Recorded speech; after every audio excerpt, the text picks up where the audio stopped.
The Phoenix Suns are off to a scorching hot start in this NBA season, in large part due to, well, their superstar Kevin Durant averaging 25 points, their superstar Devin Booker averaging 24 points, Bradley Beal's coming in with 17 as well, and this team has 7 players averaging 9 points or better. The Phoenix Suns, as of right now, are second in the Western Conference with a 6-1 record. Mm-hmm. And so, fellas, I have to ask you guys, how are you feeling about these Suns as of right now? They're shooting the three-pointer at a 48% clip as a team. And every time they've started the season this well, they've had a successful season, made the playoffs, and made some noise. So I want to ask you guys, are you sold by this Phoenix team and their start to the season? They don't really get up as many shots as I thought that they would. They get up a lot of threes. I won't argue that part. But Mars and I have a bit of a disconnect when it comes to Tyus Jones. And the reason why we have a disconnect, because I think Mars is looking at Tyus Jones differently than I am. I don't think that they need a lead guard as a bucket getter. I just think that they need a lead guard as just a solid presence on the floor, just a guy who can knock down an open shot, who will take care of the basketball. In addition to him taking care of the basketball, keep them steady when the offense gets helter-skelter. Unlike last year where they didn't have that. It was one pass, one shot, not a lot of action. This Phoenix Suns team in particular, the ball is moving a lot more. And it's moving through him. He's a connector in terms of those guys scoring. He's a connector, and in terms of those guys getting to the rim. I really like that about him, and I like how solid he is as a lead guard. I'm not asking him to be Damian Lillard. I ain't asking him to be Jalen Brunson or John Morant or bucket getter like that. We have plenty of those. I don't think that that's the issue. The disconnect between you and I, and maybe we are on the same page with Nurkic, but I think that I think that Tyus Jones is exactly what they needed. I think one of the main reasons why the Suns are better offensively this year is because the offense has changed. In addition to getting a point guard, the offense has changed and it's moving, and the ball is moving more. And I don't think that they need a lead guard that's going to be a consistent bucket getter more than just a guy who's going to be a presence and going to be a threat, because they got enough bucket getters as it is. I want to start by praising the Suns before I start, I guess, slandering Tyus Jones and Jusuf Nurkić. Let's make sure we do that. Yeah, this is an episode about why the Suns are good, so I'm not going to be like, oh, they're trash. So, yeah, I think the Suns have started the season really well. I've been impressed with what I've seen. Kevin Durant looks rejuvenated. He's getting to the rim more than I've seen in the last 5-6 years, which is nice to see. His shot selection, his shot diet looks a lot easier. Which I think is a credit to Mike Budenholzer and his offense. I think this is comparable in some aspects to what he was doing with Atlanta in terms of ball movement, the ball not sticking with anyone, the action to get guys the ball in their spots where they're comfortable. They're also getting up more threes as a team than they did last year, I'm pretty sure. Let me just make sure I'm not lying to the people. This year, they are shooting. They shot 52 against the Blazers. They're shooting 39 a game this year. Last year, they shot 32.5. So they're shooting about 6.5 more threes a game, which is a big deal because we know about basketball and how threes are more than twos. So getting up more threes, definitely a big deal. Defensively, I've liked what I've seen for the most part, especially considering some of the personnel they have. So definitely been impressed with that. I think Devin Booker is still playing really good defense. I think Kevin Durant is playing really good defense. Ryan Dunn, it goes without saying. I think Royce O'Neal is having one of his better seasons in a long time. So I really like what Phoenix got cooking over here. Sure. Now, championship contenders, well, I'll wait and see on that. I don't know about championship contenders. I think about what the championship contenders look like. OKC, Boston. Mars, you don't have to sugarcoat it. Can they win the NBA championship with Nurkic? Yes or no, Mars? I wouldn't put money on. I'm gonna say no. Hold on. I don't think they can win it with Nurkic. No, we did this yesterday with Bobby Portis, and I know Nurkic is not. And I was right about Bobby Portis. Well, we're not gonna go back down that street. Yeah, we're talking about Jusuf Nurkic. Sure, he's not that bad. It's no way that when you look at this Phoenix Suns team and you say, can they win a championship? It's no way that we're like, well, they can't win it because they got Nurkic. Yes, Nurkic that's exactly why. That's exactly why, Ron. One of the main problems that we have with him is his motor.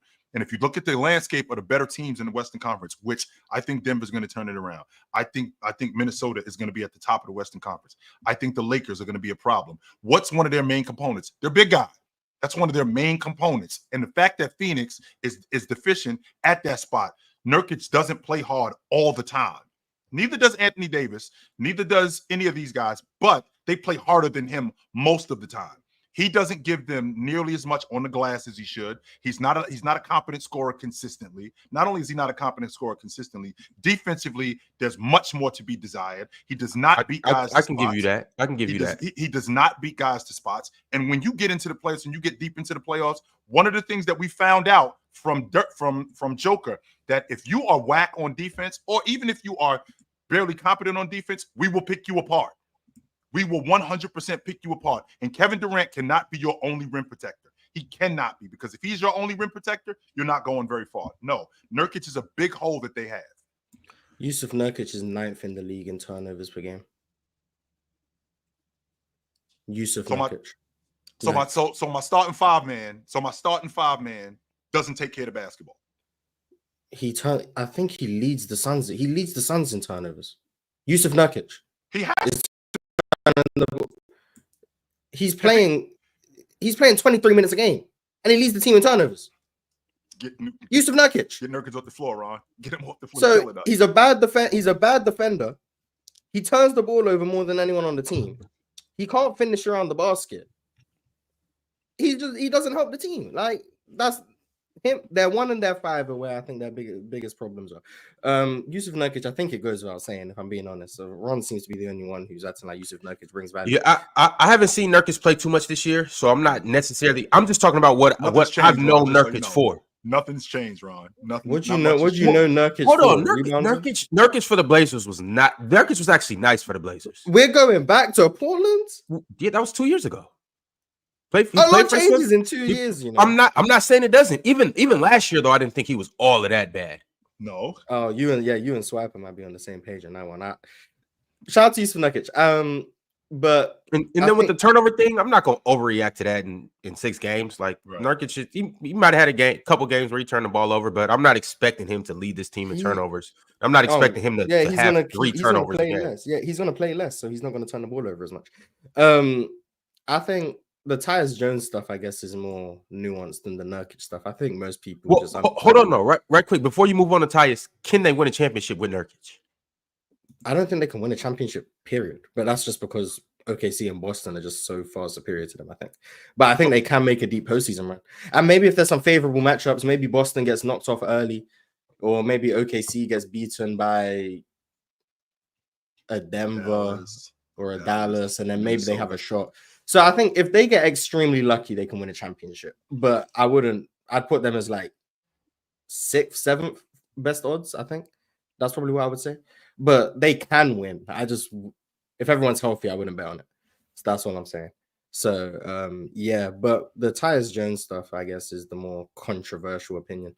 I understand the people are like, they need a point guard to steady the ship, and he's going to make the offense better because guys like Devin Booker aren't going to be overutilized and he can get them in their spots. Sure. Like, cool, I guess. But like, A, their offense is worse this year than it was last year through 7 games. It just is worse. And B, I want you to stay right there, Moss, and please stay right there. Would that be because of the adjustment of the new guy? Because that's not to say that their offense is worse because they've gotten worse. Okay, the offense has changed. So the adjustment we had to tear down the old adage and create something new. So we're basically starting over. But keep going. I want you to stay right here with this. I think it's worse because they have a point guard whose sole job is to pass the ball to someone and stand in the corner. I think defensively, he just gives up way too much to make up for this value that you think he's bringing on offense. I don't see how this is a good trade-off, like, especially when we get to the playoffs. I don't understand how anyone can rationalize, hey, this table setter, we can ignore how bad he is on defense and how he's clearly going to make our defense worse. because he's gonna get the ball to KD right where he wants it. Like, I'm sorry, that just doesn't add up to me. And then I look at every lineup of Tyus Jones with the big three, the team is worse. Tyus Jones with KD and Devin Booker without Bradley Beal, -4. Tyus Jones with all three of them, -4. All three of them without Tyus Jones, +32. Every lineup that doesn't include Tyus Jones but includes some of the big three, they destroy other teams. Every time it's Tyus Jones with one or two of them, they lose. Right. I just don't see how this is a recipe for success, especially when I start looking at the playoffs and matchups. Teams are just going to start picking apart Tyus Jones and Jusuf Nurkić. They're going to have a big who can't defend, and they're going to have a point guard who they're going to have to try and hide. It just doesn't seem worth it because he's going to throw a nice entry pass. Like, that doesn't make sense to me. Especially when I'm watching him in the fourth quarter. Everyone's like, oh, their fourth quarter offense was so bad last year. In the fourth quarter, all Tyus Jones does is get the ball to KD or Devin Booker and then go stand in the corner. That's all he does. Like, I'm watching it unfold. Like, he's not running the offense and like, you go here, you go. No, they'll run like a ghost screen. Tyus Jones will pitch it over to KD and then he'll just go run to the corner. Sure. And then KD's gonna go isolate and go get a bucket because he's KD. Well, like, he's not doing anything. Sure, Mars, but I two things. Number one, you brought up a real interesting point about the plus minus. Well, again, I just got on the crew, and no, I'm not saying that this crew is winning the NBA championship. I'm not saying that at all. What I am saying is, throughout the course of the year, them being able to improve their offense, to have a steady point guard like Tyus Jones, him integrating into that offense is going to make them better. Last year, they were a heavy isolation team. It was one pass, one shot, and it did work for the most part. I think, what were they, the 6th seed last year in the playoffs? I think they were the 6th seed. So they were a bona fide playoff team, sure. And this year they're at what, 4? I'm sorry, 2. Ron said they're at 2 right now. That's largely tied with Golden State at 6. That's largely due to what you just got finished talking about in the fourth quarter. Well, it's not just KD isolating. No, KD will isolate. However, KD does move the ball, because I see Devin Booker a lot of times in the corner. He'll start at the box. He'll go from the box, flash to the corner when KD is on the move, or when KD gets the ball, catch the defense sleeping with Tyus Jones, who is a threat, catch the defense sleeping, catches Devin Booker in the corner, he'll stop and pop. And that's a good look. Now, if I'm thinking about how this offense runs throughout the course of the game, that's what's the most important part with Tyus Jones. He's not just giving the ball to KD and getting out of the way. Because if that's the case, there's no reason for him to be on the floor. That's not what's going on solely, Mars. What's going on is he is getting the ball to KD, but the ball is moving more, and it's moving through him as a connector, which helps because now there are better decision makers on the floor, as opposed to it was just Devin Booker or it was just Bradley Beal, and those guys are more score-oriented. Tyus Jones is a point guard, and because he's a point guard, his decision-making is going to be a lot different, where he might not look to just get the ball right to Bradley Beal. He might look to swing the ball to KD. He might look to swing the ball to Devin Booker, because that might be the better look, as opposed to swinging it to a scorer whose mindset automatically is to score. So I like the fact that he's on this crew. Can they win the NBA championship with this crew? No, I don't think that they can win the NBA championship. I do think that over the course of the year, he's going to make them better in terms of an offense. Oh, hello, Ox. Big fella, what up? Say that again, Ox. You cut out a little bit. Oh, you know what? Let me plug my Wi-Fi in. Let me plug my thing into the. That might be a problem, Ox. That might be why you not locked in. He not locked in. Not because I was straight on Wi-Fi, and it was so chirpy. I had to go get the plug so I could plug it straight in. But practice. Yeah, I'm believing. Hey, chill. I done seen that before. Sneakers ain't tied, jersey halfway off. Chill out, bro. Hey, Ox, right quick. I just want to read these $25 super chats. David Mujinaya said, "We did it, guys. How excited are we about Trump winning?" The Rockets gonna have to shake Trump's hands in the White House. I mean, it is what it is. I'm chilling. It might be the Suns. Nah, it's gonna be the Rockets, but I mean, it is what it is. Cool. I got the Suns or the Bucks. And then Miles Left said, "Been asking for some Suns praise. This is good enough for a dub host, Ron." Thank you, Miles. Nice. Ox, proceed. What were you about to say about the Suns? Well, you know, I 100% disagree with y'all right now. I think this Suns team can definitely win the championship. I think they're just as good as any team in the West. I think they're just as good as all these teams, if not better. I disagree with y'all on you. I definitely disagree with y'all on Jusuf Nurkić. I think a team that has this much firepower, this much talent, that are this talented, then yeah, you got Miles, who is Mason Plum, and Jusuf Nurkić. Those Mason and Jusuf, I think that's good enough as your bigs to just rebound the basketball.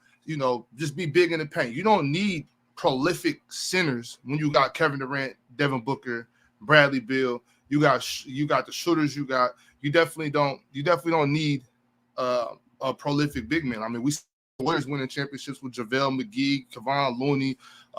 Did they win with Jordan Bell? All these big guys that aren't prolific big. Yeah, shout out to Jordan Bell. Yeah, you know what I mean. Jusuf Nurkić just had 15 rebounds. He's averaging 10 boards. I think he's. I mean, Ox, rebounds don't matter. Rebounds do not matter, Ox. It doesn't matter if the big man's rebounding. That doesn't matter. I'm not playing either. They don't matter. I was told they don't matter. Cook rebounds don't matter. He has had a couple stinkers on the glass. So he had a game or two. He had 4 rebounds, but on top of that, it's so early in the season that Mars. Sure. I think you're gonna start seeing what you want to see from Tyus. I think you're gonna start seeing that into the season. As game. Right now, I still think it's early. I still think it's KD go get a bucket. Bucket. Tyus kind of just looks like he's a little pedestrian at times. Looks like he's there. But I do believe as the season goes on, those fourth quarters slow down the pace. Tyus blinding for our guys. I think that's definitely going to show. I think that for a reason. Last year Yo, Bob, you choppy right now. Hey, check your text messages. Yeah, you are.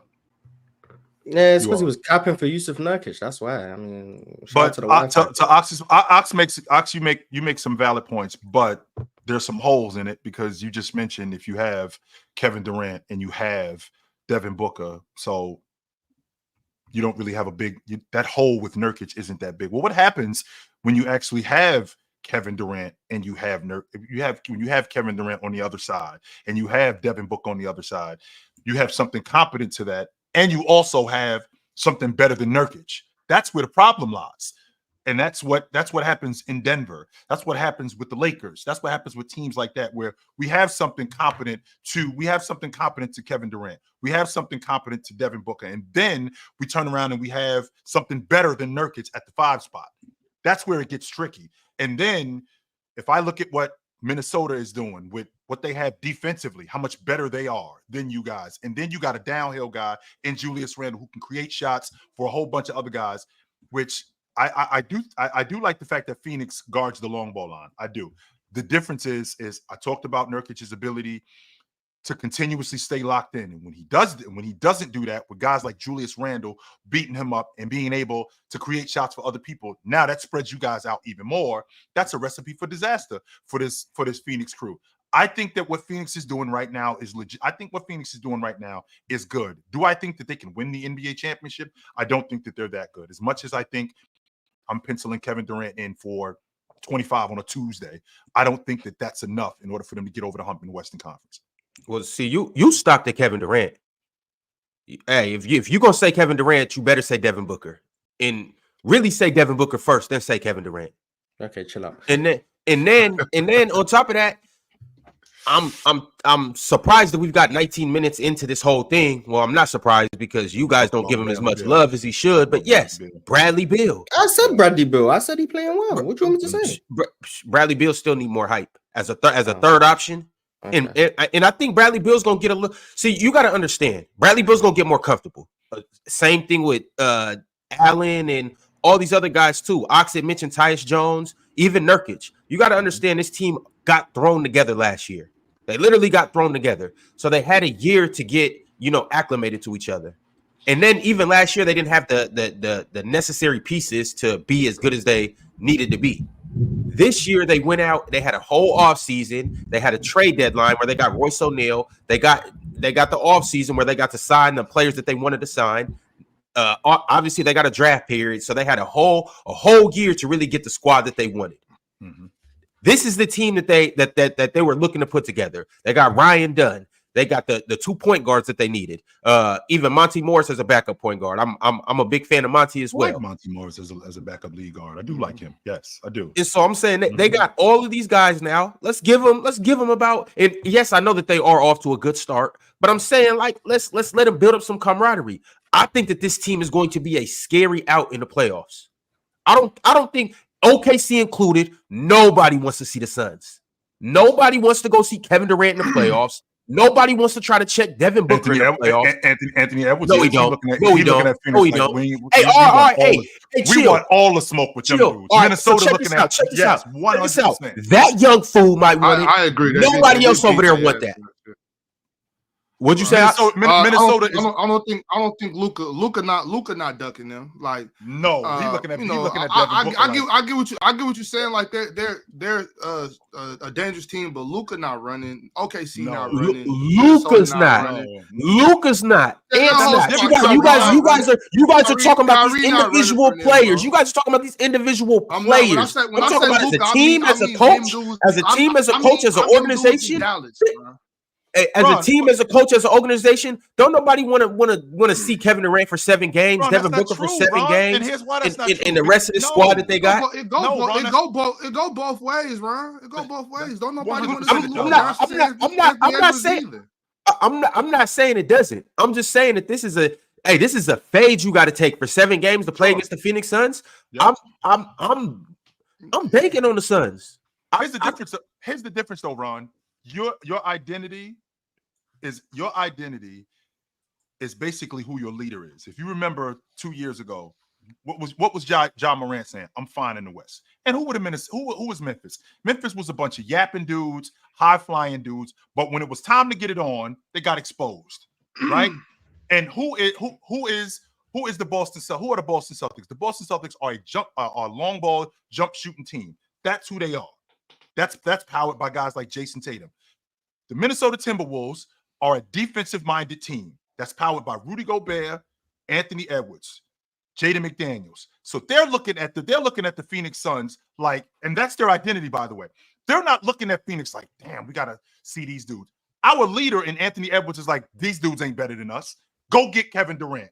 Go get Devin Booker. Right. Go get Bradley Beal. Right. We ain't scared of them dudes. Any one of y'all can get it. I already can tell you right now to your face, Ron.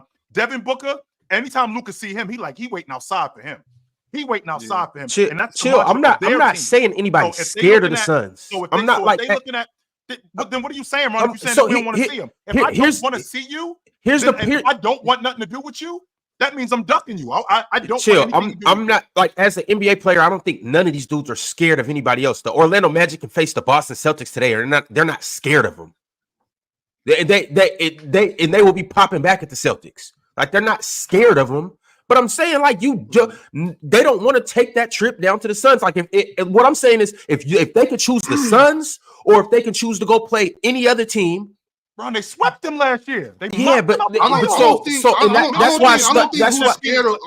think who's scared of who is really that big a deal, y'all. Like, we don't got to get too deep into who's scared of who. Like, it doesn't matter. You can be scared. You can be not scared and still get your ass whipped. Very well. That's why I'm saying you can be the bravest. All I'm saying, like, that don't matter. I'm talking about if I want to get back into Mason Plumlee and his physicality.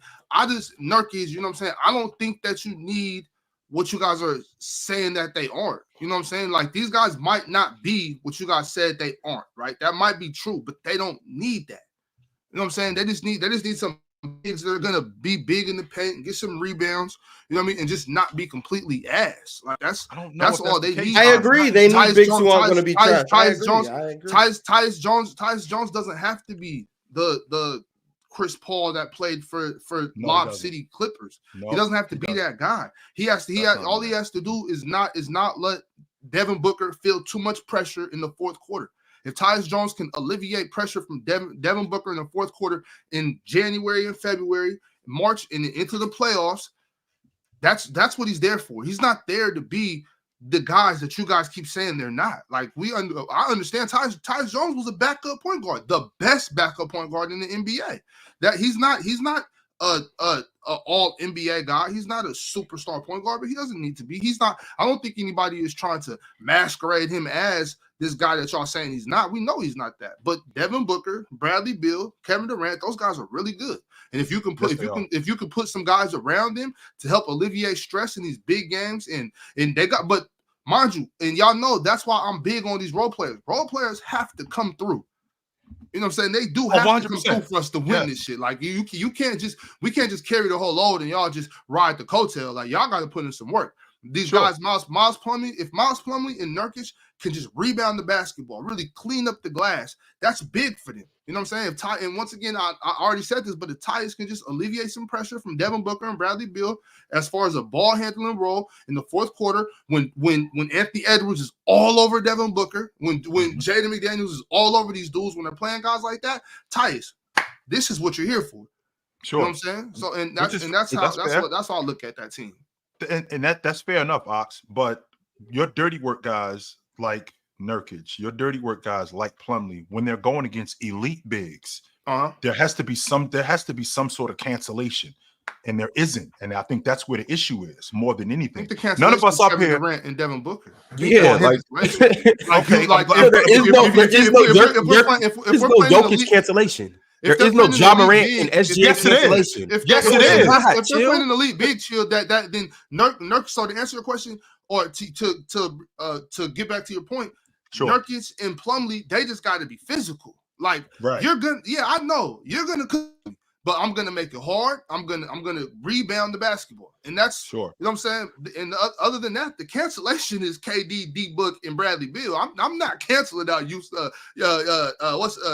I'm not canceling him out. Hell no. Nah. If Joel Embiid, I'm getting cooked. But I'm gonna get physical down here, and I'm gonna rebound the basketball. KD, get some buckets. You know what I'm saying? Like I'm gonna mix it up. I'm gonna get my hand in the pass. Here's the difference, though. Here's the difference, though, Ox. What happens when you have other guys to cancel out those guys? Now, what's the difference in the game? The difference in the game. Cancel out everybody. Who are we playing? Okay, so let me make sure. Who's canceling out D Book and KD? Let me make sure I'm understanding this correctly. Did I not see the Minnesota Timberwolves shut the door on them dudes last year? You most certainly did I not see that? You most certainly shut them down. That's why I was told Tyus Jones gonna solve all of that. So he's gonna help solve that, Morris. He's gonna help solve that. Nah, he gonna bring the ball up the court, so the Suns aren't gonna get pressured because Tyus Jones. I guess that's not important, Morris. I guess you're right. It's not important. Yeah. Tyus Jones doesn't bring up the ball now. You don't do it. All right, that's what I said. That's what I said, bro. I think sometimes we look at these games and we watch a whole season and we think that things are happening by chance, coincidentally, and on accident. When in actuality, coach is already planning this out. Like, we rocking like this right now. Right. Watch what we do in late December. Like we changing the whole, we changing things up. It's not like there's guys on these benches that the coach is already knowing. Like, they're chilling right now. But I'm about to bring you into this. Like this shit isn't coincidence. You know what I'm saying? Right. So while you looking at it right now, like, oh, Tyus Jones bringing up the ball, it's no big deal. They got Tyus Jones for a reason. Yeah. Like we letting KD and D Book, we letting them cook 6-1, Morris. They're winning basketball. And what I'm not saying, and Ox, I think you misunderstand. I think you misunderstood me, Ox, because I don't think that Tyus Jones has to be Rondo. I don't think he's got to be Chris Paul. I didn't say that. No, What I did say is that he's got to be a positive on the floor. He's got to be a guy that when KD is doubled or when Devin Booker is doubled, he's got to be able to knock down an open shot. He's got to be the guy that's the connector pass, that's making the right read. That's him. He's got to be the guy that's taking care of the basketball and not turning over the basketball. I ain't asking you to be 24 a game and 11 assists. No, we don't need that.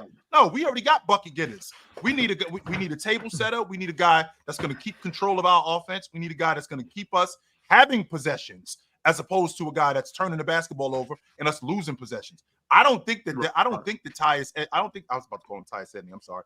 Shout out to Tyus Edney, by the way. Tyus Edney was nice. I don't think that Tyus Jones has to be.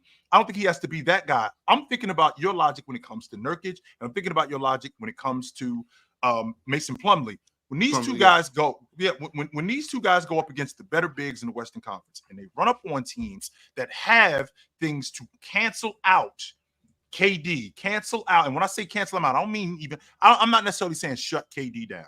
Because even though I've seen KD get slowed down, but if KD goes for 27, I got a guy on my crew that can go for 26 or 25. That cancels out KD's production. If Devin Booker goes for 25 or 26, I got a guy on my crew who can go for 27 or 28 to cancel out that production. So now I have that, and I got you guys figured out. That leaves me with the big fella, the two big fellas, one of them who's not very good at the free throw line, the other one who's not very good as a defender, and then you got to run up on this guy.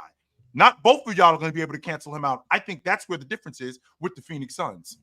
Yo, Pin, I want to hear your thoughts on things. Before I get around to you, though, I got a couple super chats that I'm going to go ahead and read. Then I need to hear from you on your thoughts on this iteration of the Phoenix Suns.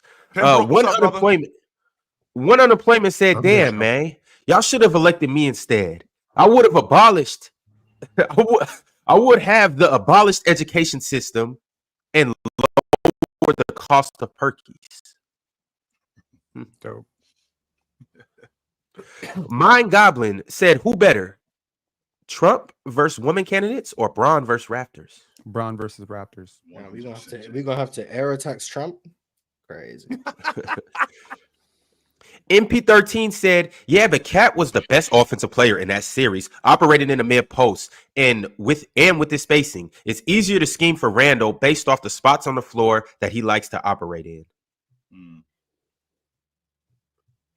Pin, talk to me about this Suns team and everything that you've heard from all four of us so far. Well, I mean, first of all, my apologies for being late, and I hate jumping into a conversation this late because I don't know what's been said already, so I don't want to be jumping on something that Mars already said. So I'm going to ask you all a question. Have we talked about how ass Jusuf Nurkić is? I spoke about it. Chill co-signed it. Ron disagreed and said Jusuf Nurkić is good, and then Big Ox said we're expecting too much of Jusuf Nurkić, and he's basically as good as he needs to be for the Suns to be good. I think I evaluated it well. Okay, so it's not about rebounds to me. It's not about his insane turnover rate. It is about the fact that I don't trust him as a shooter, and he's taking more threes than ever. That is required right now. If you're going to put him in the post, you're going to use him as a playmaking hub, and I don't think you want to do that with three better players than him in your starting lineup. You're not running your offense through him like he's Nikola Jokic. So basically right now, he's got to stand in a corner, stand at the top, and launch threes, and ain't nobody guarding him, which means your other players are having to go 4-on-5. That's a problem. That's a problem. You need spacing for Bud. You need those driving lanes, and KD is no spring chicken, and he's not getting downhill nearly as easily as he was earlier in his career. So you do need that spacing, right? So that's the complication right now is you don't have a lot of future first-round picks, but you do need an upgrade at that center spot. And I don't think Nurkic is a great defender either.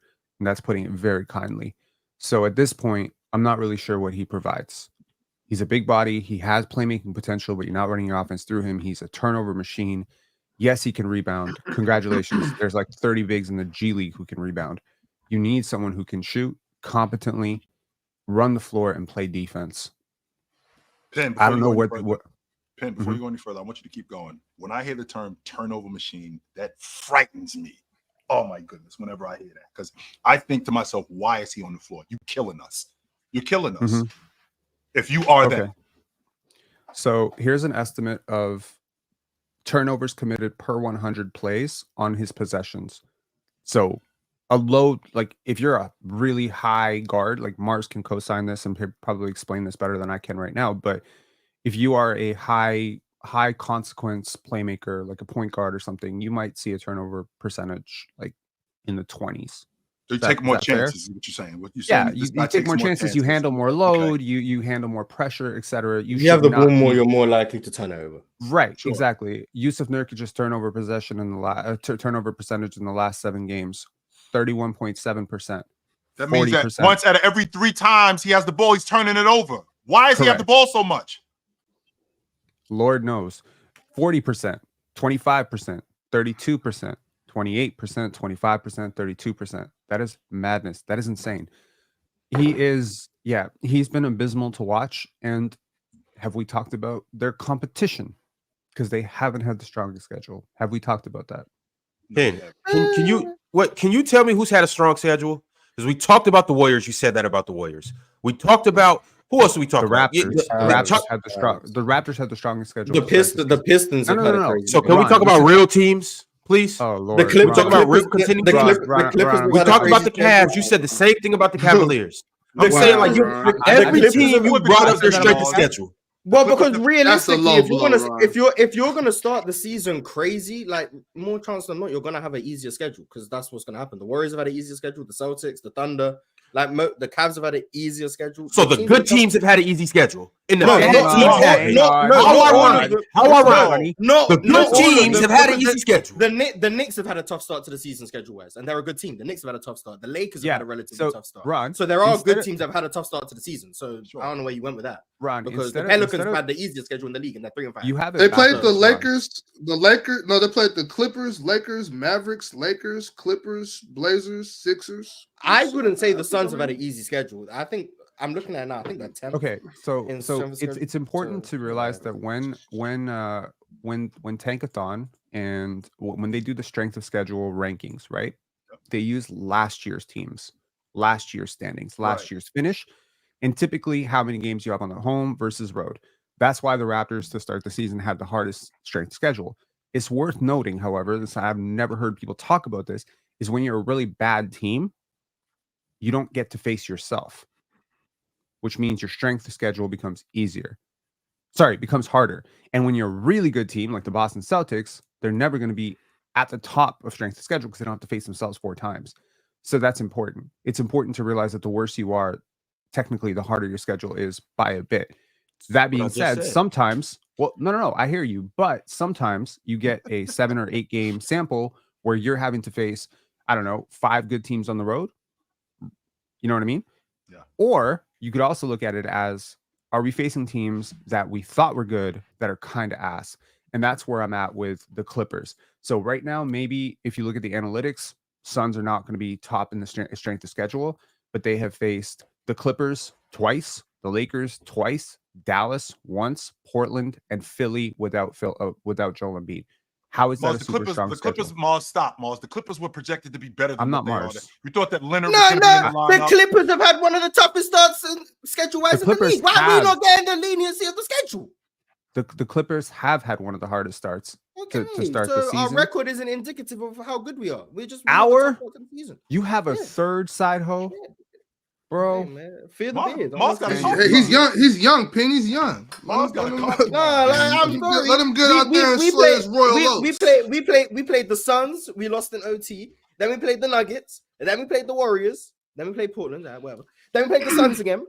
Then we played OKC, and then we just beat the Spurs. Like, that's a bunch of tough games. Like, yeah, 3-4 when you've played 5 of maybe some of the 10 best teams in the league. Right. You take it. Like, don't hate on us. Our 3-4 record, we better than that. We're not about to How much better? chill on us. How much better? We like So what- 4-3. Right. Yeah. So Mars, what do Yeah, you you do flip when your Clippers face your OKC Thunder? Most people okay, avoid OKC, having their second side piece and their third side piece in the same room. What do you do? Which they already played Oklahoma City already this season. right? Yeah, and Lord. OKC won, so I stood with OKC. That is what it is. Oh, okay. You got see. Okay. Mars, So whichever one's looking better that night, that's who you leaving home with, Mars. Yeah, I mean, I'm not. or that's who you paying attention to in the room. I did not ask her to come to the show. I'm leaving with you. I didn't ask her to come. No, don't worry about her. No. Point She being, the showed up. Clippers have had a tough start to the season schedule-wise. So our 3-4 record isn't indicative of how good or bad we are. We are better than 3-4. We just haven't played the Pistons in them. Mars like our 3-4 record. They go 3-6. You'd be like, Just haven't played the Pistons. Their The 3-6 Pistons just beat record. the other LA team, the better LA team. Yeah, but the Pistons are just like, I'm Okay. not saying the Pistons stink, but like the Pistons Acknowledge- is like, that's just what you mean when you say we haven't played the bums yet. Like, Got you. that's Okay. not- All right. All right. Acknowledge, Pick it up acknowledge what the you put down. reality here. It is very possible that the Clippers finished outside the playoffs. Correct? Am I wrong? It's possible. I don't have It's them- I don't- possible. I don't have them It's in the possible playoffs. that the Lakers finish outside the playoffs. Is that possible? It's possible. It's possible. Okay, perfect. Yeah, Is it okay, let's is do it that. possible Yep, that we the can do that Portland too. Trailblazers could be one of the worst teams of all time?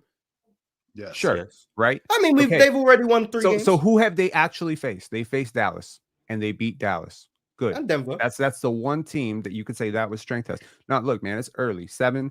I don't. Denver. Like, Denver I means heard nothing. they faced Wait, did Denver. they If you ask no, I me, was looking at the Clippers. I was looking at the no, Clippers. Denver My doesn't. fault. I was looking at the Clippers. No, Denver doesn't mean a lot right now. Denver is ass. Oh, so when So- the Clippers beat Denver, that don't mean anything either. See what I mean, man? These haters. No. Pin. It's fine. Pin. You play who's ahead of you. Shit, you're 6-1, 7-1. I don't care. That's great. And that's the only point I'm Pin, making. Pin. are you serious, Pin?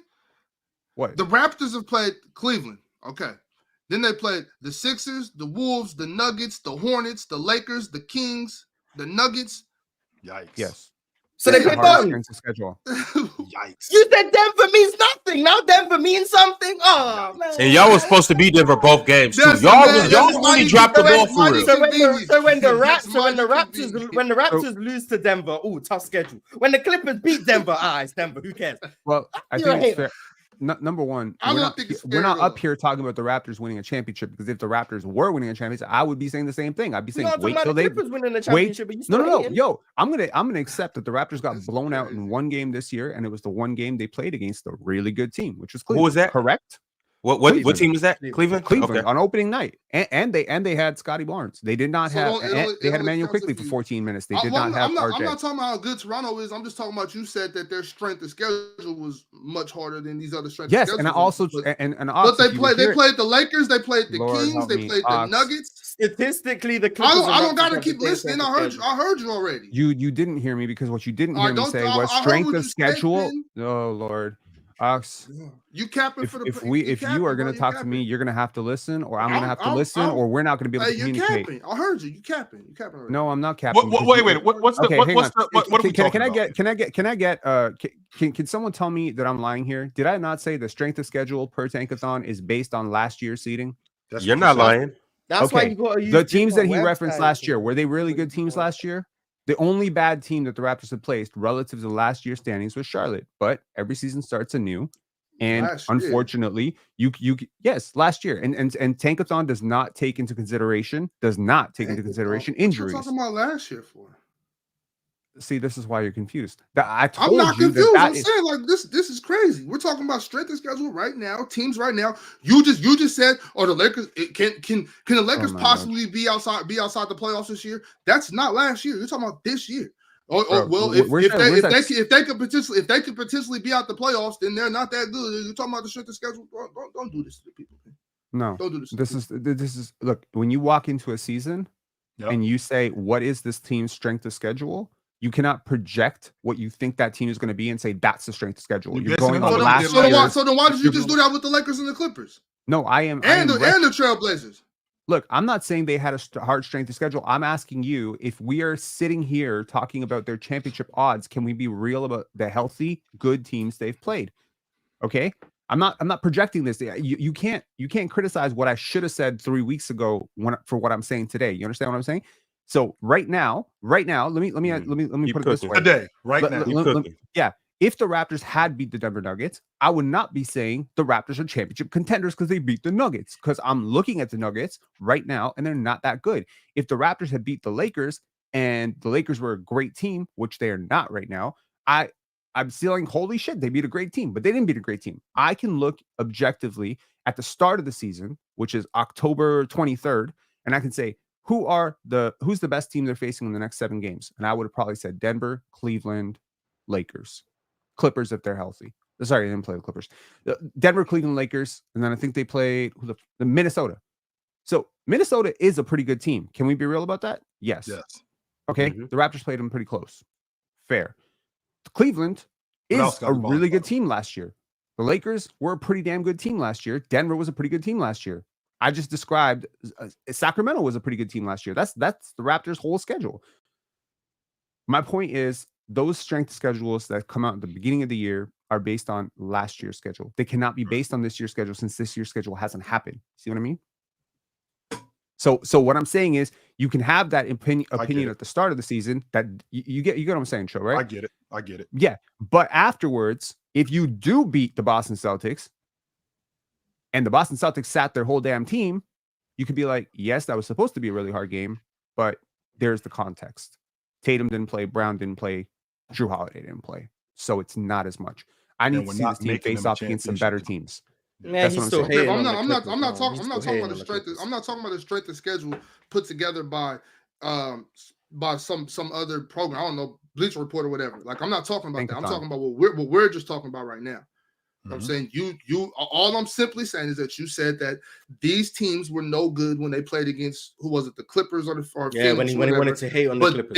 But then when it was Toronto, like now they're good. Like the Nuggets it means something to the Nuggets when you play them against Toronto, but not when you're playing against the Clippers. This is the Lakers. I'm not talking about last year's strength. This is what we call a straw man argument. You're arguing against something I didn't say, and that's the problem. Because you're sitting here saying you just said that, Pin. What are you talking about? No, I didn't. I did not sit here and tell you that the Toronto Raptors, in hindsight, have had the hardest schedule. I said at the beginning of the year, when Tankathon released their strength of schedule rankings, yes, they were scheduled to have the hardest, and that's a verifiable fact based on winning percentage from last year. But teams are not the same. The Suns are better. My ears deceived me. I don't know what to tell you. My ears deceived. Go back. You wasn't talking. I'm not going to. I can't bother. I'm just. You wasn't talking about Portland potentially being the worst team ever. You wasn't talking about can the Lakers. Portland was the worst team ever last year. They were the worst. One of the worst teams last year too. All right, so you wasn't talking about Ben and Knox. I'm about to step in, grab the show by the horns, and tell the chat to make sure that you guys are liking the video. Appreciate that everybody is in here. It's been a good 45 minutes, and we gonna turn up for the rest of the show, the next 2 hours and 15 minutes. Salute to our members, salute to our Hall of Famers. It is Hall of Fame Friday coming up in a couple of days. Would love for any of our Hall of Famers to come up here and kick it with us for a little bit, ask us the deep questions that need to be asked, or come and let us know what we're tripping about. But aside from that, we got some super chats, so we're going to dive into this. And then also, too, I got one more Suns topic that I want to bring up and talk to you guys about. But salute to Ollie Bowens. Ollie became a YouTube member today. Cheese said, Dub Pin and Jokic still better. Better than who? Everybody. Cool. Yeah, sure. Frank Curcio said, who can they get for Nurkic in a trade? Think we can all agree they can't win with Nurk. So before we answer that first question, is everybody in agreement that they can't win with Nurkic? I don't think they can win with Nurkic at their 5 spot. I don't. They can. I just highly doubt it. But if he starts hitting his threes, maybe. They're still not going to guard him. Like, they're going to make him shoot. What do you think about playing Ryan Dunn at the 5 in small ball lineups? Well, it'll be KD at the 5, but Ryan Dunn will be backline help too because he's an elite rim protector for a wing. But they're gonna in the playoffs. They're gonna dare Tyus and Jusuf Nurkić to beat him. That's what they're gonna do. Because you know who else they're gonna dare to beat him too? The Rook. As good as he's been shooting. Yeah, Ryan Dunn. They're gonna dare Ryan Dunn to beat. Like that's what they're gonna do. But the issue is with Nurkic. I mean, Nurkic is launching him, and they're not going in. And every time a team has done this thing to Tyus Jones, where hey, he's not going to turn the ball over, but when he just goes and drifts to the corner, they just leave him, and he doesn't make shots in the playoffs. Historically, he just hasn't because he's not a scorer. And I'm not saying he needs to be Chris Paul. I've never implied he needs to be Chris Paul. What I've said is I don't think the value he's providing is worth the trade-off of everything he gives up. And I still don't think that. I don't see it. And in a playoff situation, I think you're going to get to a point where he's not going to play as much. What now? When you say everything that he gives up, Mars, is he worse than Damian Lillard as a defender? He's comparable, and that's a problem because he's nowhere close to giving the offensive value that Dame does. 100%, I can get with that. How about some of the? How about? But Mars though, that's value in terms of scoring. What about the value in terms of playmaking and not? No. I get that you said offense. I'm talking about his value. Yes, Dame has a higher offensive value, but I'm talking about Tyus's value in terms of just not turning the ball over and the assist that he gets. So 6-to-1 turnover ratio. That's not valuable. I know what Ron's talking about. I've given my thoughts just being a steady player. Yeah, I've given my thoughts on assist to turnover ratio, and I'm not. What are your thoughts on assist to turnover ratio, Mars? It's the most overblown statistic probably in the NBA. I think Tyus Jones has led the NBA in assist to turnover ratio for like the last 4 years. I think. Actually, your man Fred VanVleet leads the league in assist to turnover ratio this year. Oh yeah, because they show he's averaging like 0.8 or something. Yes, because instead of passing, he shoots the ball. Yeah. Well, my thoughts on assists, like, because all assists aren't created equally and neither are all turnovers. So blindly looking at assist to turnover ratio, I think just leaves out all the context of what are you actually creating with your assists and what are your turnovers leading to or not leading to. If Tyus Jones refuses to take any risks with his passing because he doesn't want to turn the ball over, you're ultimately putting a cap on your offense because he's not going to make the advanced reads that break defenses because, hey, I might turn it over. So if all he's going to do is make the most basic reads, and then he's going to get a few assists a game, 5 or 6, because KD is going to make an elbow jumper. That's cool. That's valuable. Like, shout out to him. Sure. But when we talk about the other elite actual playmakers, of course, they're going to turn the ball over more because they're going to take more risks and put more pressure on defenses. Tyus Jones puts no pressure on defenses outside of a couple connected passes, which I think are quite valuable. But I think you guys, mainly Chill, because Chill's the only one who said this, I think you guys are giving Tyus Jones credit for Mike Budenholzer's scheme. Yeah. Mike Budenholzer preaches the extra pass. Mike Budenholzer preaches ball movement. That's Mike Budenholzer. I don't think they're doing that because Tyus Jones is making connected passes, because Devin Booker's making connected passes. So is Kevin Durant. So is Royce O'Neal. They're all doing it. Right. I think you're giving Tyus Jones credit for the ball moving when it should be Mike Budenholzer. Mike Budenholzer did this with Jeff Teague. He's done it wherever he's been, outside of really Milwaukee, because they started running that Giannis and Trey offense. But that's why I think Bud is responsible for that scheme more than Tyus. Sure. And I think assist to turnover ratio, it means like you don't want someone turning the ball over 7 times a game. No, you don't. I think that goes without saying, because that's 7 possessions you didn't get a shot at.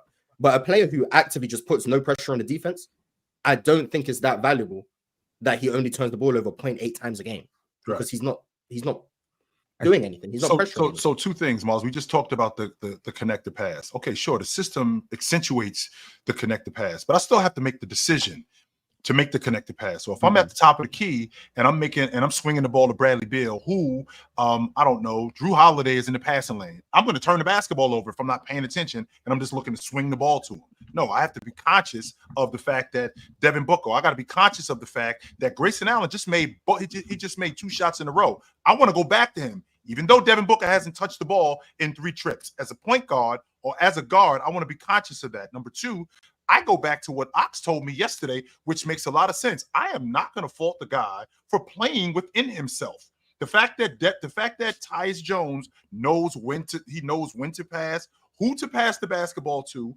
where to get the guy the ball, and not play outside of myself, I think that's a testament to him, because I'm not going to turn the basketball over. Now, do you need a guy who's going to take more risk in order to get to where you're trying to go? Maybe. But if I got a guy on my crew that knows how to play and knows how to play within himself, I'm not going to fault him for that. Absolutely not. And that's what Tyus Jones is. They don't need him to take. Like, this is what I need to make sure I'm not being misinterpreted.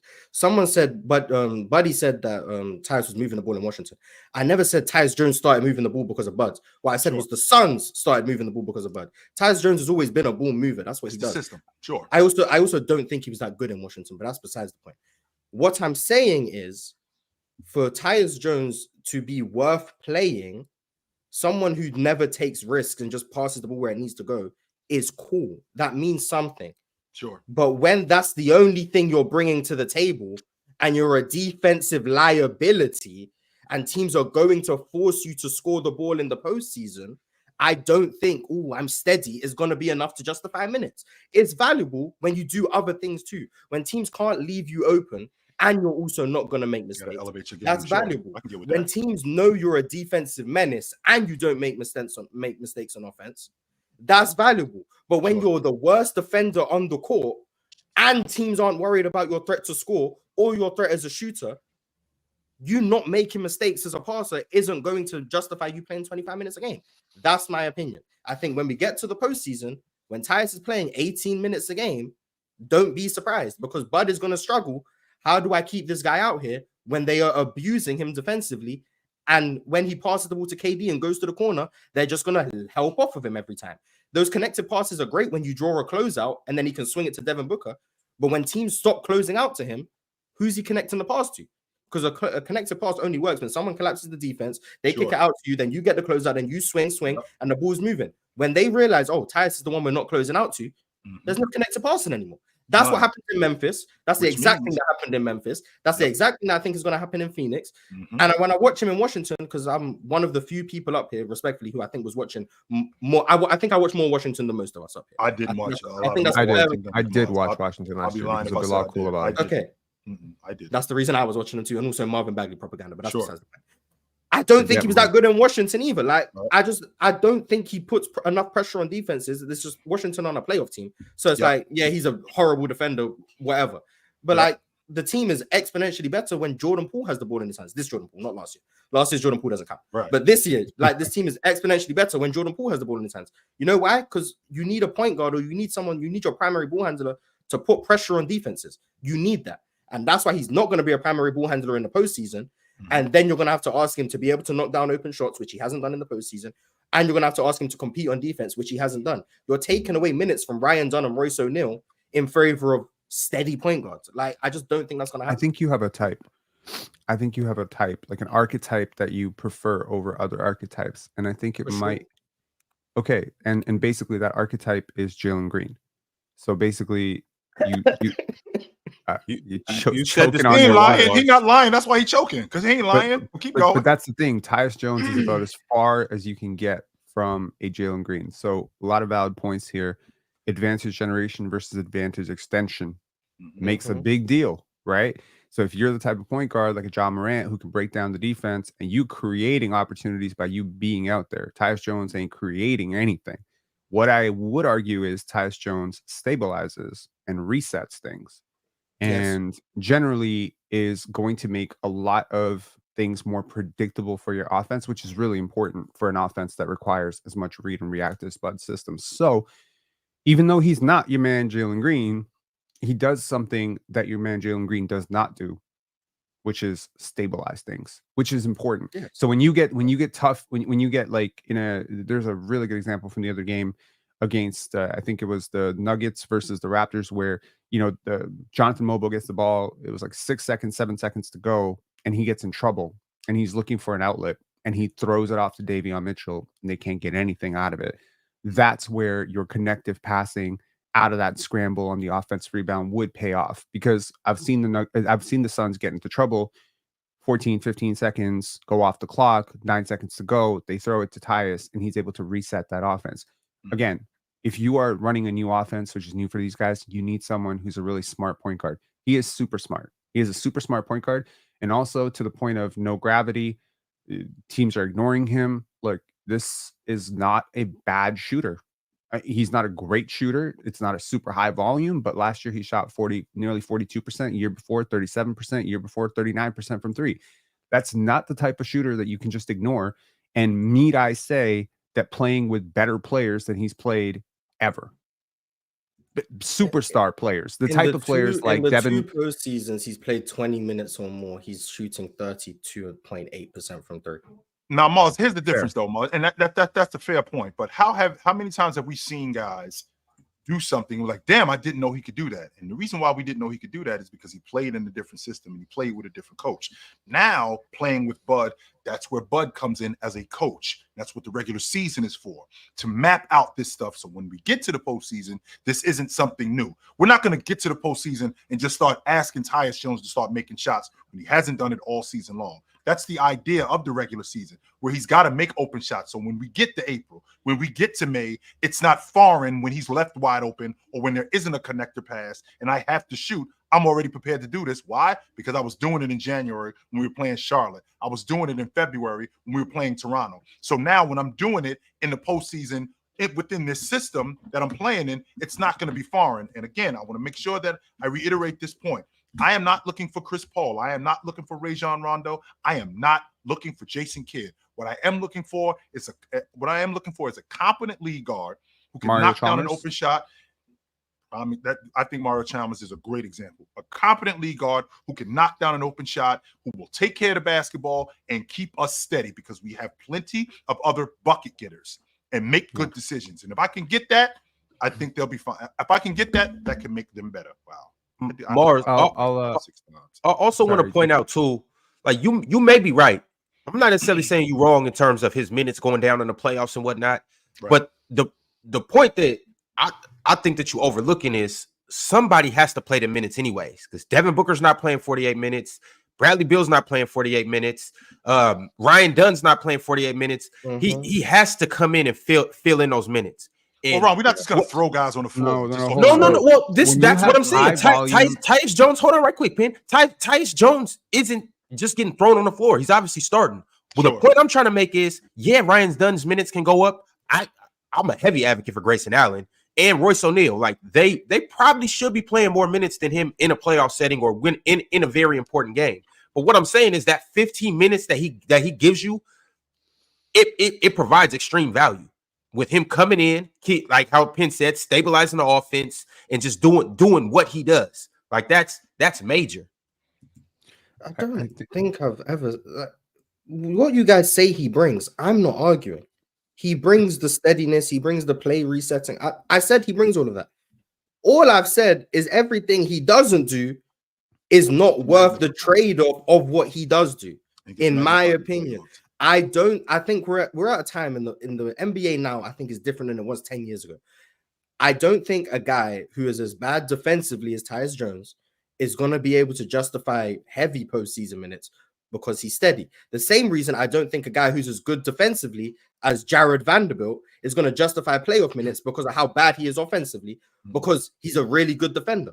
I think if you are a clear detriment on one side of the ball, your one thing you do positive isn't going to be enough to justify heavy minutes. Is Tyus going to play in the playoff? Yes, I'm not going to say he's going to get DMPs. Of course he's going to play because, like Ron said, he's going to have to play. But right now he's playing 31 minutes a game. All I said is he's probably going to play about 18 in the playoffs. That's all I've said. I think his minutes are going to go down. I think they're going to play Royce O'Neal more. They're going to play if Ryan Dunn is actually. They kind of have to, Mars. Like he not only does he play better defense, but he spaces the floor better, and that goes for all three of them. That's all I'm saying. I get that. Minutes are going to go down. Get that. I'm not saying he's never going to. I'm not saying he's going to get DMPs. I'm just saying his minutes are going to go down. Royce O'Neal's are going to go up. Grayson Allen's are going to go up. If Ryan Dunn is a legitimate shooter, his minutes are going to go up. And Tyus Jones is going to play like 18 minutes a game, and I doubt he's going to close games because of how bad he's going to be defensively. Okay, that's all I'm saying. I think it's really important. I think it's important to say he's not as bad defensively as you're saying he is. Oh yeah, we just disagree. We do disagree because I don't think he is either. Yeah, like there's levels of ass on defense. Like Moss digs his heels into. I'm not gonna lie. Trae Young and Damian Lillard. Moss sees a guy that's bad. He digs his heels in. And then there is like a 6-foot point guard in the NBA trying his best to get over a screen. You know what I mean? But he's not Fred VanVleet though. No, hell no. Yeah. He's not Fred. But let me point to one thing we haven't talked about, which is you got a lot of mouths to feed on this team. Yes. You got 3 guys who could each go off for 30 at any point. And frankly, 2 of them who probably go off for 40 at any point. And sometimes someone got to step back. And you look at a guy like a Shane Battier on that Miami team that was super invaluable for that team because it makes your offense more predictable. So I will ask you, as a person who is cheering for one of 3 teams, Lord help me, 4 teams, 5 teams, 8 teams, man, these hoes ain't the numbers are relevant. Okay. As a man who is cheering for the team that you're cheering for, which is Fred VanVleet, a guy who does a lot more of the creation stuff that Tyus Jones does not do, a guy who takes a lot more shots than Tyus Jones does. Would you prefer Tyus Jones on your team than Fred VanVleet? Be for real. The Fred I've seen this year or the Fred I had last year? The between these 2 players this Fred year. VanVleet, Mods. Nah, because Fred this year has been on. So that's my point. Sometimes doing a little bit less is a little bit more. Sometimes less is more. I agree. In the regular season, I think Tyus Jones can be somewhat valuable. I just think in the postseason he's not going to be that valuable. And I mean, he hasn't been historically. On Memphis, he wasn't good in the postseason either time they had a run. One time is because he got catapulted to being a starter because Jar got hurt. The other time is because he just wasn't very good. And then last year in Washington, I don't think he does that much. And I think it's cool to have a steady point guard. I just think we're at a point in the NBA where if you're not pressuring defenses offensively or an elite knockdown shooter off spot ups where you can play off other people's advantage creation, and you're, in my opinion, a very bad defender, I just don't see the justification of assist to turnover ratio. I just don't think that makes it. I don't think that makes it a worthy trade-off. And then I look at every single Suns lineup; they're all worse with Tyus Jones on the floor. Like, I'm not making that up. They're all of them, every single one of them. They're worse with Tyus Jones. And I know it's only 7 games, but I think that's a trend that is going to continue. And in the postseason, I think it will be very evident that it continues. So I think I'm basing it in reality.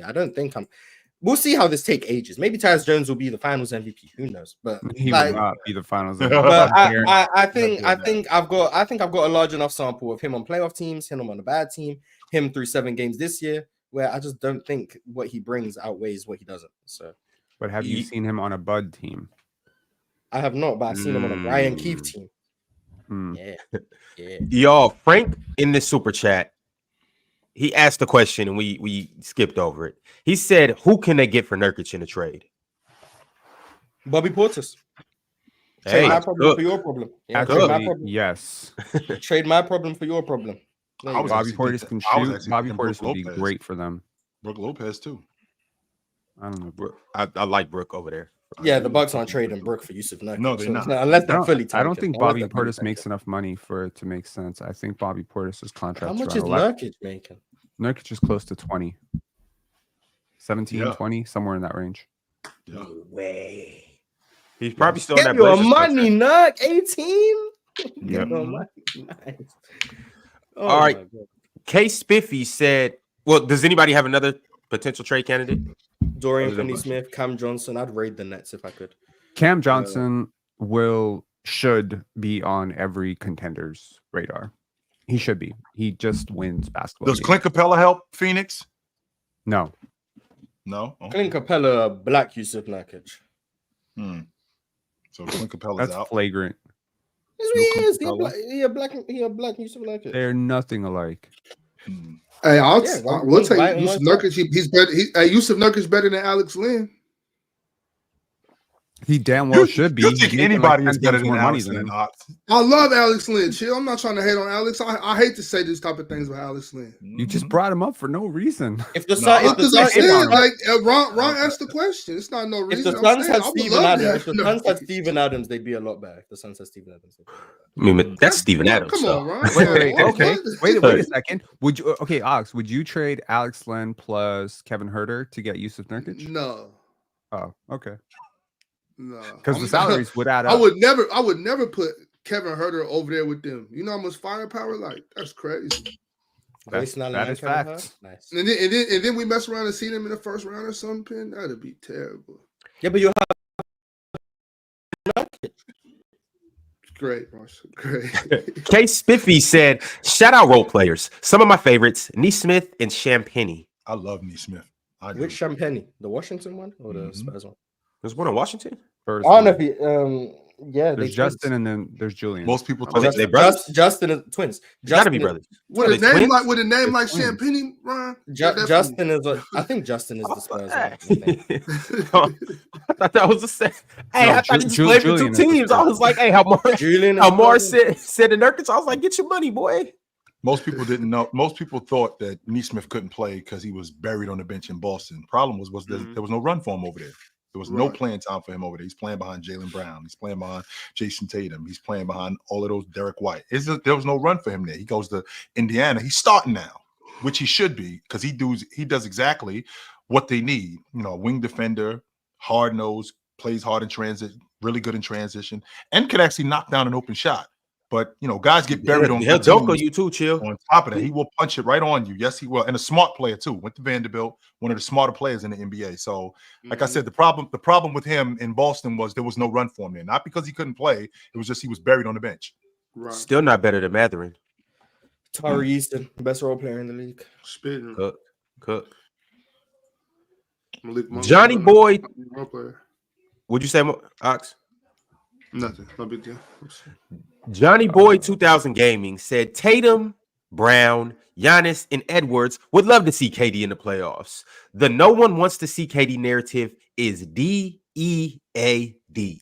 It is kind of Yo. worn, Ron. I ain't saying that it's over, but it's kind of worn. Like KD doesn't have the cachet that he had a couple of years ago, where teams are. I'm not saying that KD isn't still awesome, but he can be had.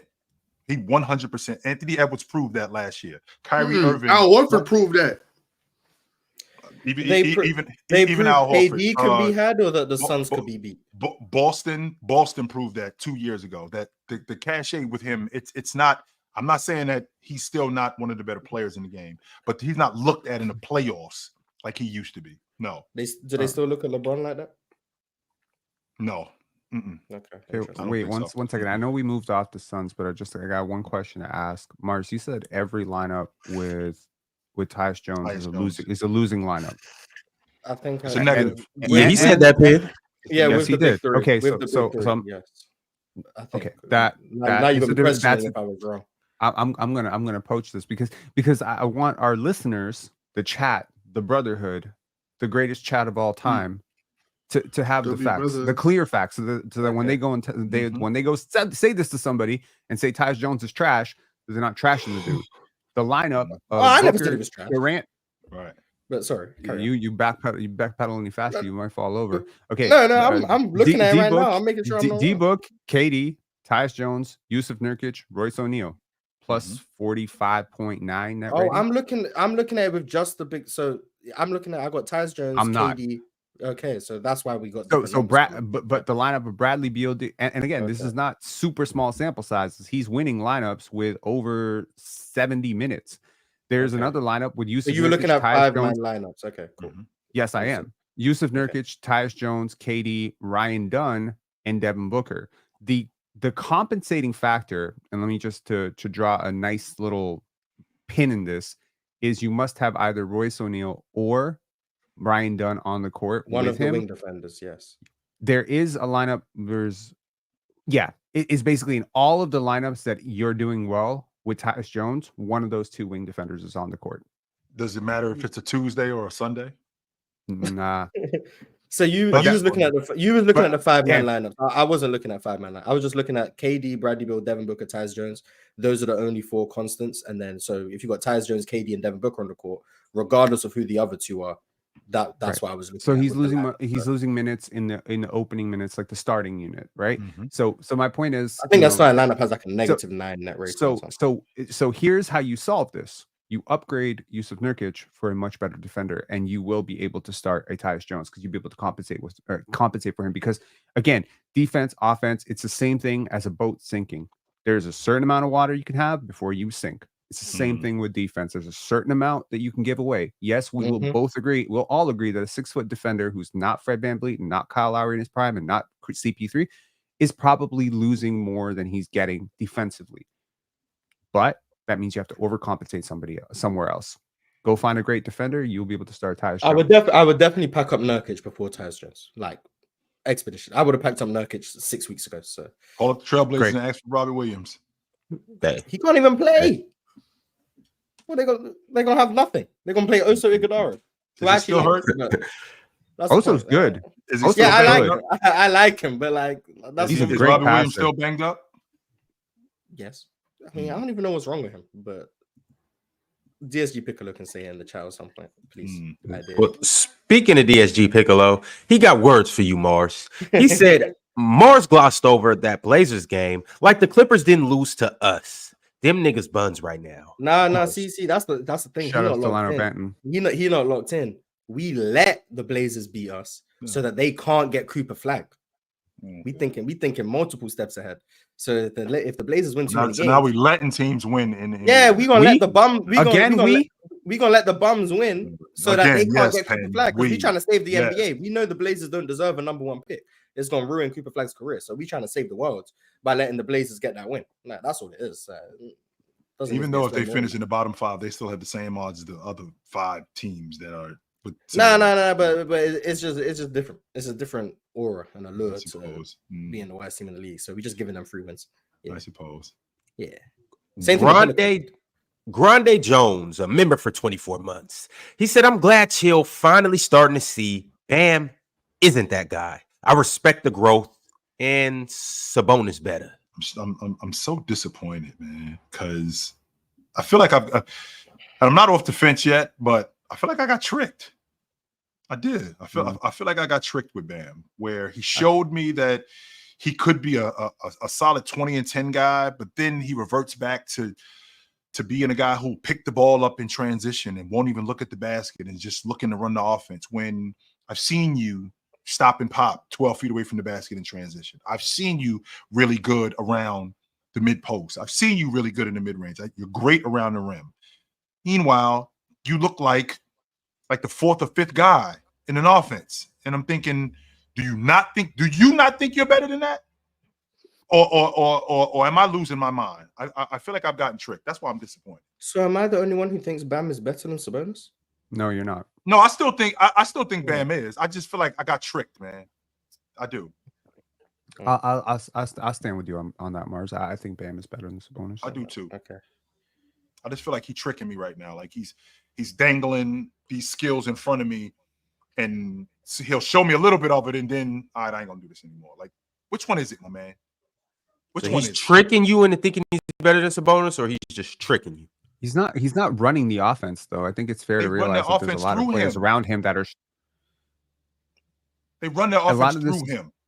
But A lot he of the still stuff that they depend- do is through him. And No, and I what we understand can't that. do, and what we can't do, Penn, is we can't minimize him as a one-on-one player. Maybe he tricked me into thinking he's a better one-on-one player than he actually is. Because I've seen him as a one-on-one player, and he looks damn good from time to time. He looks like he can score on anybody at any time. And I'm thinking to myself, why can't you do this on a more consistent basis? But he's so locked into running the offense, and he almost overcoaches himself instead of being more aggressive. He's looking for Jimmy Butler because Jimmy Butler's the man. He's looking for Jaime Jaquez because this is the way the play is designed. Instead of recognizing that I do have to deviate from the offense off the strength of me being a threat and our offense being better when I do that. Not all the time, but when I do that. But he does it less than he does it more, and the Miami Heat offense struggles because of it. I just think he's not as good of a scorer as you think. But I think I've seen flashes of him being a great scorer. I think he just sometimes gets in his own head a little bit. And also, I think it's just worth noting they're not running their offense through him. You know, like I'm watching these games. Tyler Hero is definitely sucking up more possessions. He's got higher usage, and he's been We good. like that. True that. Like he deserves it. You know, the shooting 64% or 64% true shooting. He's on fire. I don't know where they'd be without him. But Jimmy Butler has struggled, you know, to start the season, like to his level. I think he struggled a little bit. And he's higher in the usage pecking order than Bam. So Bam's like third option. What do you expect? Right? You want him to be the first option? That's a big jump. He's gonna have to jump two guys. And Jaime Jaquez has been launching them threes. Not threes, just shots. Haven't liked what I've seen from Jaime this year, but we're gonna let he that won't one pass. slide. Since we're on the Heat and the episode is about the Suns, they actually play each other tonight. Do we have a prediction on this game? And I think it's in Phoenix. No, it's in Phoenix. It's going out west.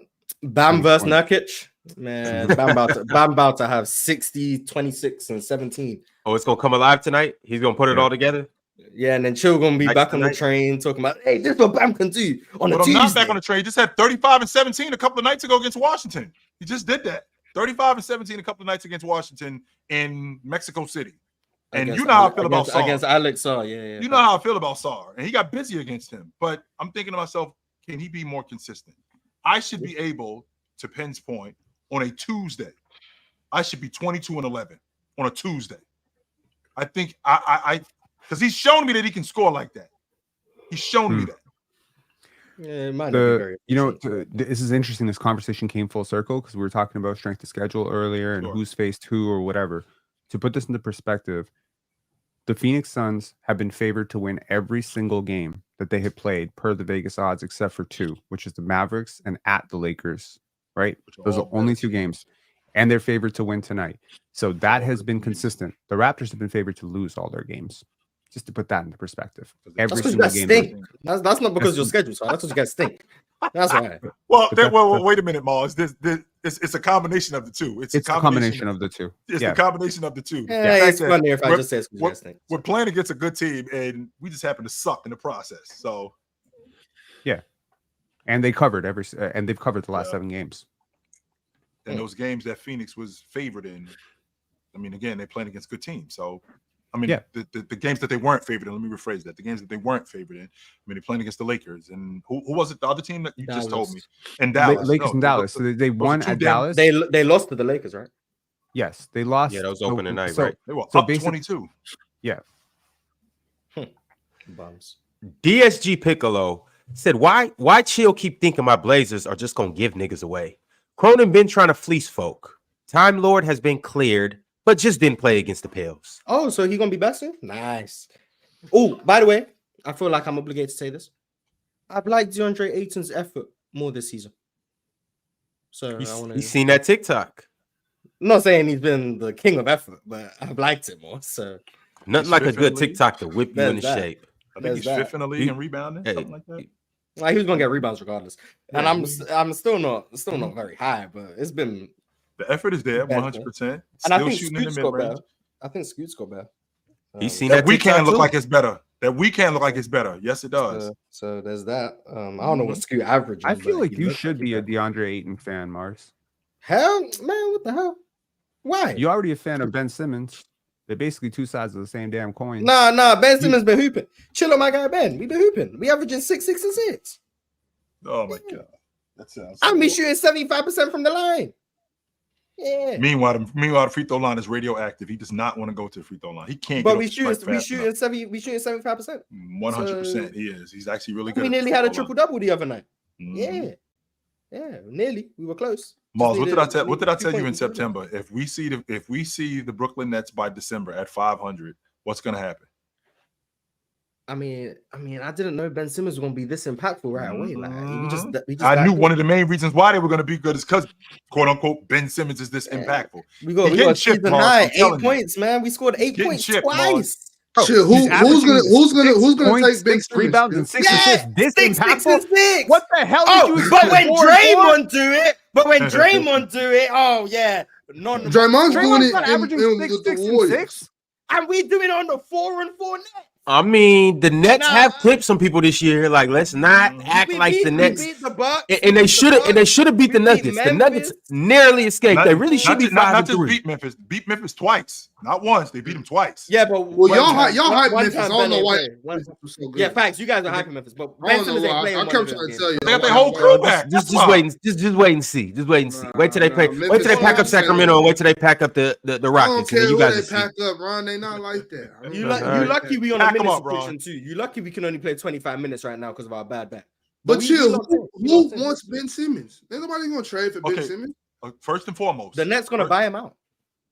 First and well. foremost, no, we're not letting them walk out the front door because again, Mars, Mars, do you think that you're the only No one one's that's trading for 40 million. Okay, No first and way. foremost, okay, why do you keep saying 40 million? Okay, number one, it's an expiring deal. Number two, it's at the That's trade expiring. deadline, which means it's prorated. Number three, Mars, you think you're the only one that sees Ben Simmons' value? You think you're the only one? You don't Yeah, think it's you G- guys be Yes. hating. Wait. Yeah, Yes, you guys no. be hating. No. There is a GM that's in the league that's looking at Ben Simmons like Mars is right now going, you know what? Yeah, He could and probably he's, really and help he's us not on gonna the be a perimeter. GM for And- long. Chill, he's getting Who? fired. Oh, Who's what's that that Who's supposed to that mean? GM? Who the hell is that GM? Chill. That's I need what to I'm know. You ain't saying. seen seen Ben Simmons playing defense this year? You guys ain't Yo, seen it? whoever, it's not He's gonna all last. right. Boys. I'm telling you, this All is not right. Bro, Oh, there's there- no there's a- way there- I'm there's a sitting G- there's here, and you're talking about Tyus Jones not having any gravity, and the dude is like a 37, Ben Simmons 37% don't three. need gravity. He ain't hit a He's single 6'10". three all year. Ben Simmons When's the don't last need- time, Ben Simmons the last- 6'10". He not 6 feet. bro? That's You were different. 5 years old the last time Ben Simmons hit a 3 in a game. Irrelevant. He's 6'10". We don't need him shooting threes. He's 6'10". We running DHOs with Cam Thomas. We getting in the short roll. We finding guys in transition. We have, because of our size and our height, we're able to operate in a way that Tyus Jones can't. Tyus Jones can't be a screener and play in the short roll. Bro, He can't do there that. is Ben no- Simmons can do that. Look, Ben I'm Simmons not running DHOs. Ben Simmons finding guys on kickouts in transition. He pushing the tempo unlike Tyus Really Jones. not that mad at that over there. Ben Hey, Simmons, hey, Ben Simmons hey, is about to get somebody Trade fired, Jusuf bro. Nurkic for No, Ben not- Simmons right Hey, now in the hey, Suns come to I'm finish. not I'm telling mad you, at yo, that. Not Ben one Simmons bit. trade- But if Hey, you Hey, trade I Jusuf swear I'm Nurkic not mad at for that. Ben Simmons, they Hey, get hey, the better. Suns will be an issue. No, they Facts. wouldn't. Yeah, Yes, they you will. get You need Ben to Simmons and shoot. put him at that 5, boy, it'll be up in Phoenix. When has Bud ever played a non? Hold on, let me think about this. Hey, When well, has Bud gonna have to learn. He gonna have No, to learn. You All right. don't. So I guess when Ben Simmons comes down there, he's gonna be like, So oh, Bud ain't- I'm- so it's Bud not ain't- about Bud the ain't have system. Giannis I for am how a many system. Get him, Mars. So Bud ain't Get have him. Giannis for how many years? A non-shooting big? He ain't have Giannis. Get Same him. But thing. he will shoot. Same Paul thing. Millsap. Paul Millsap. We'd the rather he same didn't thing. shoot. We'd rather he didn't shoot. We'd rather he didn't shoot. No, Giannis we'd shooting rather is he. the problem. We don't want Giannis shooting. Get to the rim, Giannis. Ben Simmons knows his capabilities. Get It's- downhill. Okay, kick so out, in a fine Bud guys. That's what we system, do. if you're a non-shooter, you're the initiator. That's the That's issue. what Ben's gonna be. That's Ben's gonna perfect. be the initiator for. That's what he is Booker. right now. He's Problem is initiating in the Brooklyn. problem with Phoenix is that you don't have anything to give us. We need picks. We need Jusuf draft Nurkic. picks. Jusuf Nurkic. No. We don't need players. We need draft picks. What Remember who about we running are. Ben at point guard? Would you run Ben at point guard instead of center in Phoenix? Instead of Tyus Jones, say just He's theoretically no, because you can't have Jusuf Nurkic out there. No, so no. You go. Ben Simmons gonna be a playoff player, right? So you run the lineup. You got Ben, Book, KD, Royce O'Neal, and Bradley Beal. That's the lineup. You got Ben and KD. That they're like the defensive anchors, versatility. Royce O'Neal, point of attack. Devin Booker playing the defense, he been playing this season, and Bradley Beal, he gonna be on vibes. It's cool. That's the defense. And then offensively, Ben Simmons going to bring the ball up in transition. He's going to push the tempo. He's going to find his guys for kick out threes. He still does that. In the half court, we're going to run the DHOs with Book and Bill. KD going to be coming off curl screens. We're going to find him on the cuts because that's what we do because we're Ben Simmons. And then we just going to be elite on defense and we're going to be pushing the tempo. And then in the half court, we're going to be a screen and roller. That's what we're going to be. That's what he's been. Why you keep saying Phoenix though, Mars? Again, you don't have any draft picks. We are a bad team in Brooklyn. This is a facade. What you're seeing. We're not right bad. now. We're 4-0. You remember earlier when we were talking about like Jusuf Nurkic being a terrorist because he had like 40% turnover percentage for hey, one listen, game. we're rusty. Then bring out the turnovers. Sorry, No, I was going to say some of his Westbrook, my turnovers bad. aren't his fault. Ben Some of his turnovers Simmons, aren't his fault. This dude, Turnover percentage is Oh my 42% on the season. Mars, He turns the Listen, Mars, this is basketball. getting What the- nasty now. Now Now this is getting nasty, Mars. And every No, 2% he's the one who brought up he's turnovers. turning It's his over fault. once. No, not all of his turnovers are his fault. He's averaging like 3, right? And like, cool, fair enough. Some of them are his fault. But the amount of times I've seen Ben Simmons making elite reads, but his teammates are too stupid to understand that they got the best That was vision in going the on. league. That was right going now. on. Whoa. His teammates Whoa. cutting. Wait a minute. They're cutting, but they Wait don't a really second. expect to get the ball because they Is don't that really. what's they going ain't on in used to Phoenix playing- right now? Is that what I'm understanding? No, It's no, Kevin no, no, Durant, no. not Mars, not what you're sharp not enough. seeing- It's Devin Booker. We're talking about Mars, It's Brooklyn. Grayson what you're Allen not not seeing sharp is this enough. trend has Matter of fact, continued for years. We're talking about No, Brooklyn. Mars, Brooklyn what you're- aren't intelligent hang on. enough to know Mars, who they're playing with. What you're Ben not Simmons noticing is so gifted as a passer Oh, that when Lord. they're cutting through, they don't expect to actually get the ball right under the rim. So when the pass is And then he coming, they're whips it at their reacting head. late and it's going out of bounds. But Oh, my meanwhile, God. if he was playing with someone who was expecting to get the ball, Kevin Durant, Bro, Devin Booker, you know Bradley that Beal. you're the only person Those up here passes are layups. that's suffering through these Brooklyn Nets games. So you're up here capping for Ben Simmons like he's the next coming you of lucky I LeBron can't James. show clips. I would show clips of his turnovers right now. The amount of times he's throwing passes that are right on the money, but they don't expect it because their vision, their understanding of the game isn't high enough. They haven't played with someone that Jokic would average like 7 turnovers on this team because his vision is so good that the teammates don't expect to get the ball. When they Jokic get ain't averaging 6 and 6 and 6, buddy. yeah, That's because not going on. his impact is replicated in the box. That's not. Ben Simmons Yeah. Well, Ben Simmons- here's Ben Simmons' impact goes beyond the box. here's some fun facts for That's you the here. problem. That's the problem. You guys just don't recognize it. You ain't watching. Ben Simmons averaged around 1 turnover per 5 possessions in his prime, and his prime being from 121 to 24. Okay, so he had a turnover percentage of 19%, 19%, 20%, 19% in his prime. When he got to Brooklyn, that went to 27% right away after that year that he missed. So he's been on a steady incline. He has not had a turnover percentage less than 25%, which is very bad. I mean, No, At all. And this year, it is all I know- cataclysmic. So I'm not doubting that it's going to go down for 42% because that would be goddamn Of course historic. it's going to go down. Yeah, of course it's going to go But down. it's going to go down to what? 28, 29%? You're not We'll like see- we'll every see time where you it goes turn the down. basketball We'll over, see. you're losing momentum. You have to get back in transition. So yeah, damn well, he better be a good defender. Yeah, I'm telling you right now, he there doesn't. is He not a doesn't get sane many. He doesn't general get many manager live ball on turnovers. He earth doesn't who get would many take live him. ball turnovers. There He is doesn't not a get- sane general manager on Nah. earth that would take him right now. If they buy him out, maybe he will get a dabble from a team. He doesn't get many live ball turnovers, so his turnovers aren't actually hurting his team as much as you would suggest. Because like a moving screen or a lot of his turnovers are actually like I said, his teammates not actually being ready for passes, so they go out of bounds instead of being picked off and live ball turnovers going the other way. And some of it, the screening could still use some work. That's cool, but he's better as a screener than he was last year, absolutely. And Ben Simmons, was horrendous last year. Yeah. Last year I can acknowledge, because I can acknowledge what Ben Simmons is doing. Last year the screening was not working, but this year he's improved. But I don't care that he's averaging 6, 6, and 6, because I know a certain someone who's averaging 9, 5, and 4, and we know how impactful he is. That's a certain Draymond Green, because some guys' impact goes beyond the box score. Ben Simmons is one of those guys. So whatever team gets him, I'm assuming the Nets are going to buy him out. I don't think they're going to trade him. I'm assuming they buy him out. Whatever team gets him is going to have a very good player. So they're going to be lucky. I don't know who it's going to be. I would like Ben in Dallas too. I think that'd be a good look for Ben as well. Dallas could work. Dallas could work. Yeah, championship aspirations. Not bringing. You guys Ben can keep Simmons. hating on Ben. It's cool. No, I'm not. Oh, It's cool. okay. What are we doing with Ben in Dallas? Are we putting him in? Explosive situation. Wait a minute. What are we doing with Ben in Dallas? Are we putting him in a dunker spot? Because we already got a primary ball handler in Luka, right? And we already got a secondary ball handler in Kyrie Irving. We got a defender in Najee Marshall. I think Ben Simmons, when he's healthy and when he's capable, he could be one of their better perimeter defenders, 100%.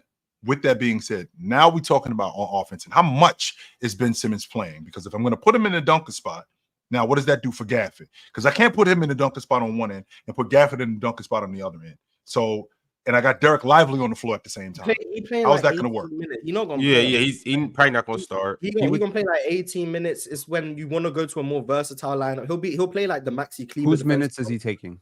Maxi Kleber? But Maxi can shoot. No, that would be his role. His role defensively would be the Maxi Kleber role. Jason Kidd goes to Maxi Kleber when he wants to go more switch heavy, more versatility on that side of the ball, and then he runs 5 out more with Maxi Kleber. You run 5 out with Ben, but in a different way. The same way that the OKC are going to run 5 out with Isaiah Hartenstein. That's how you would run 5 out with Ben Simmons. Even though they're not going to shoot, you're going to run that delay action, dribble handoff. He's going to set screens for Luka. He's going to play in the short role because Luka gets blitzed more than anyone. And then when he's in the short role, and you got Kyrie, Clay, and then whatever the other shooter is, ideally PJ Washington against OKC type shooter, whoever that is, Najee Marshall. Then you got Ben Simmons in the short role playing the 4-on-3, and that's where he's going to be at his best. So that's like 15, 18 minutes a game, maybe. Situationally can go up depending on the series, but he's going to provide value in that situation, absolutely. So contenders could definitely use Ben Simmons. It just comes down to offensive creativity, and then obviously not over leveraging him, because right now he's on a minutes restriction in Brooklyn. So just make sure that when February come around and you find out that the New Orleans Pelicans have traded for Ben Simmons, don't be surprised. Oh no, not New Orleans! Please, no, not New Orleans. I just threw a name out there, but no, don't be surprised if Ben Simmons be like ni hao. Just wait till the team trades for Lonzo as well. Just wait till the team trades. Lonzo gonna be excellent. I don't know who's gonna get it. I seen a graphic earlier today where they were saying Lonzo's a prime buyout candidate because the Bulls have a heavy guard rotation, and on the graphic it had both Ball brothers, and I was like, you know what? Lonzo and Charlotte? I really don't hate that. I do. I really don't. Please, I want Lonzo on a good team. I want Lonzo. I'm not saying like I damn near think Lonzo's one of the players that you can put on, or one of very few players you can put on any team and he helps.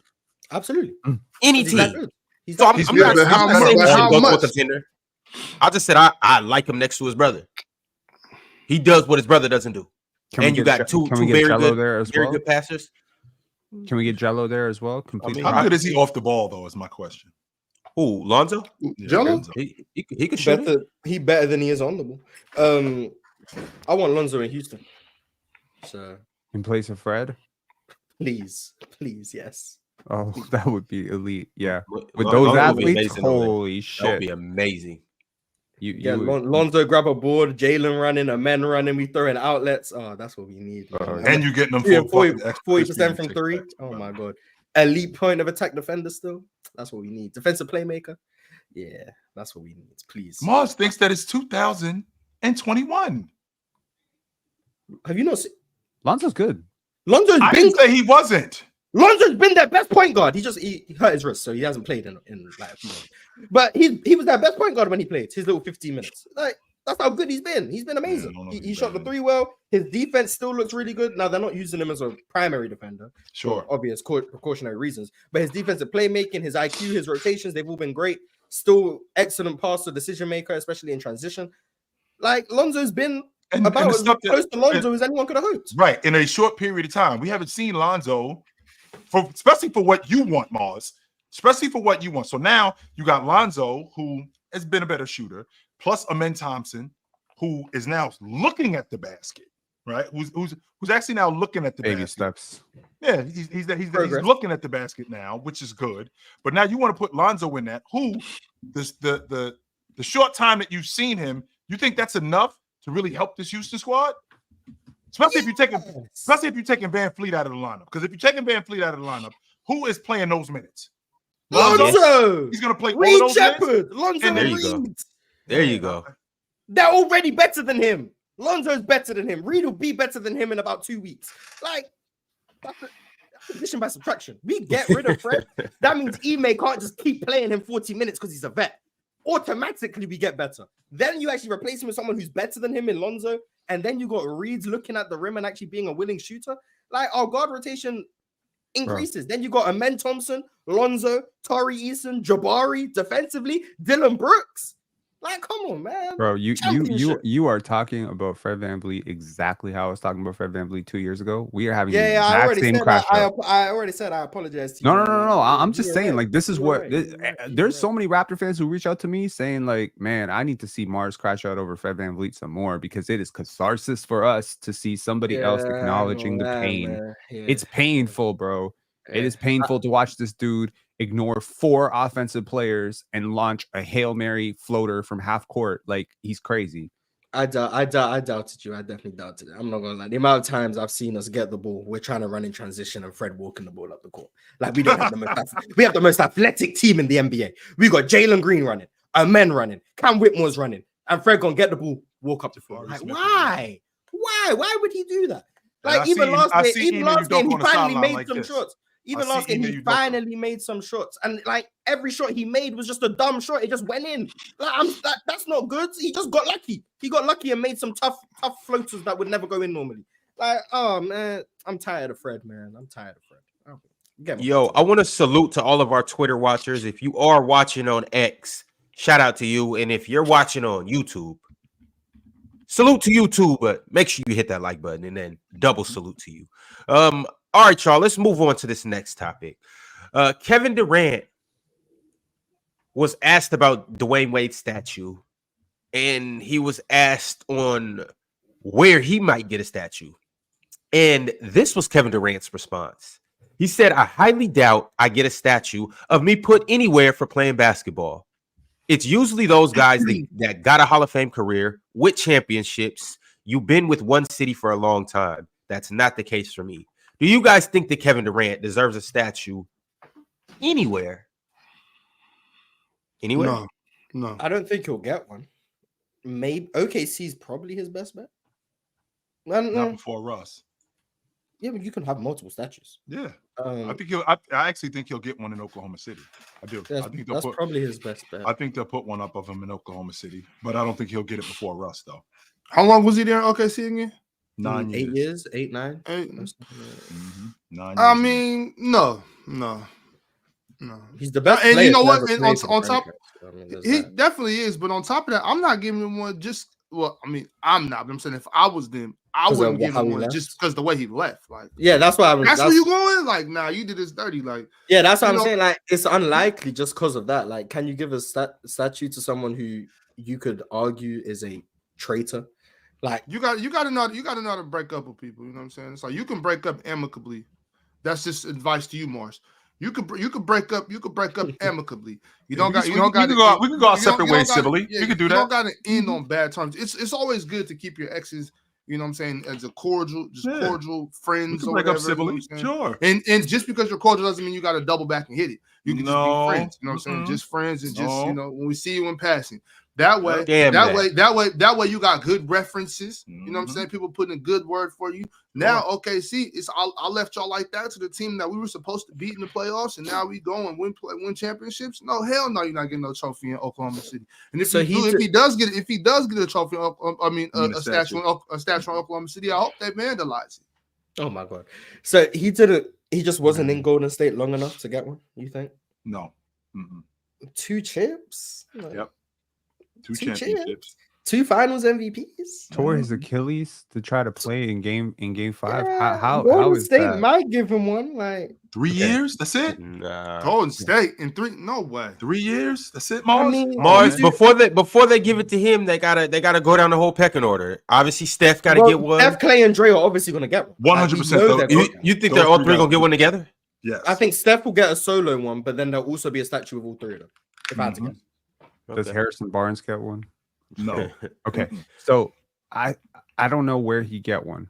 Would he get one in OKC for starting out something there? I think maybe it will depend on who he retires as. If he retires as a Thunder, and I think he will, personally, just, it tends to be that way. If he does retire as a Thunder, or if he wins one with the Suns, I think that changes everything. So whichever jersey he retires in, I think should be the team that should consider it the most. But KD is one of the greatest players of all time, and he absolutely deserves a statue, in my opinion. I don't know what city is going to give it to him, but if no city is going to give it to him, then his city's got to give it to him. Okay, and I'm talking Washington, D.C., Maryland, like that area. Someone's gotta salute the dude that became one of the greatest players of all time, and that dude comes from your city, and he was running hills in your city, and he grinded in your city, so you give him a statue. Looking at who has NBA statues, there's not as many as I would have thought. Nope. Now the worst player to have a statue, no disrespect, is I think pretty clearly Dominique Wilkins. And did KD do enough with OKC to where it's like comparable to what Dominique did with Atlanta? Or is it just he left so badly that I think it's really that. Like, honestly. But I think that KD, what he did for Oklahoma City is comparable to what Neek did. Neek was ran out of Atlanta. Neek didn't leave Atlanta. He got traded to the Clippers. Neek would have stayed there for his whole career. He would have never left. So that's the one thing. He's their all-time leading scorer in Atlanta Hawks history, still to this day. I think he's in the top 5 in Atlanta Hawks history in rebounding. KD, on the other hand, I do think he can get a statue with the Oklahoma City Thunder. I just don't think he's going to get it before Russ, off the strength that Russ stayed. Off that right there. Now, did Russ do something similar in terms of him being in Oklahoma City then KD? Sure. I mean, KD led the league in scoring 4 times. Russ did it twice with KD on the roster. He won. Did KD won the league MVP? So did Russ. He did that in Oklahoma City. And he played there. I think he played in Oklahoma City 2009. 11 years, 12 years he played there? And the fact that KD ended up leaving him and going to Golden State and Russ stayed and did what he did, I think that's the difference. Is Paul Pierce going to have a statue in TD Garden? No. And you advocating for Kevin Durant to have one in Oklahoma City? I don't. Maybe I misread. I don't think Boston have given anyone a statue. Bill Russell has a statue in what's the name of that place in something? Yeah, Square, but it's not. Yeah, it's not outside the arena. It's not outside the arena. It's in downtown Boston, though. Boston haven't given any. Well, don't gotta be TD. I'm saying just like not because it's Boston, because OKC. I'm just saying like to chill. Do you think that he deserves one at OKC more than Paul Pierce deserves one in Boston? For what he did for Oklahoma City? Yes. No fucking way. Yeah, for what he did for Oklahoma City, yeah. Oh man. They was in the NBA Finals. Nobody cared about Oklahoma City. Well, Boston won a chip. Like there's that. Like they did win an NBA championship, but that was the standard in Boston anyway. Nobody cared about what was going on in Oklahoma That was City. the standard in Boston. That was 2008. They hadn't won one in almost 20 years. You know what I'm saying? It's been about 20 years, 22 years. However, if you look up in the Raptors and TD Gardens, there are no Eastern Conference championship banners. There are no division championship banners. There is nothing like that. Up in those Raptors is NBA championship banners. That's the standard at Boston. Just the fact that they haven't won for a while does not change the standard with them. There is none of that in Oklahoma City. None of that. First of all, you stole Seattle's team from them.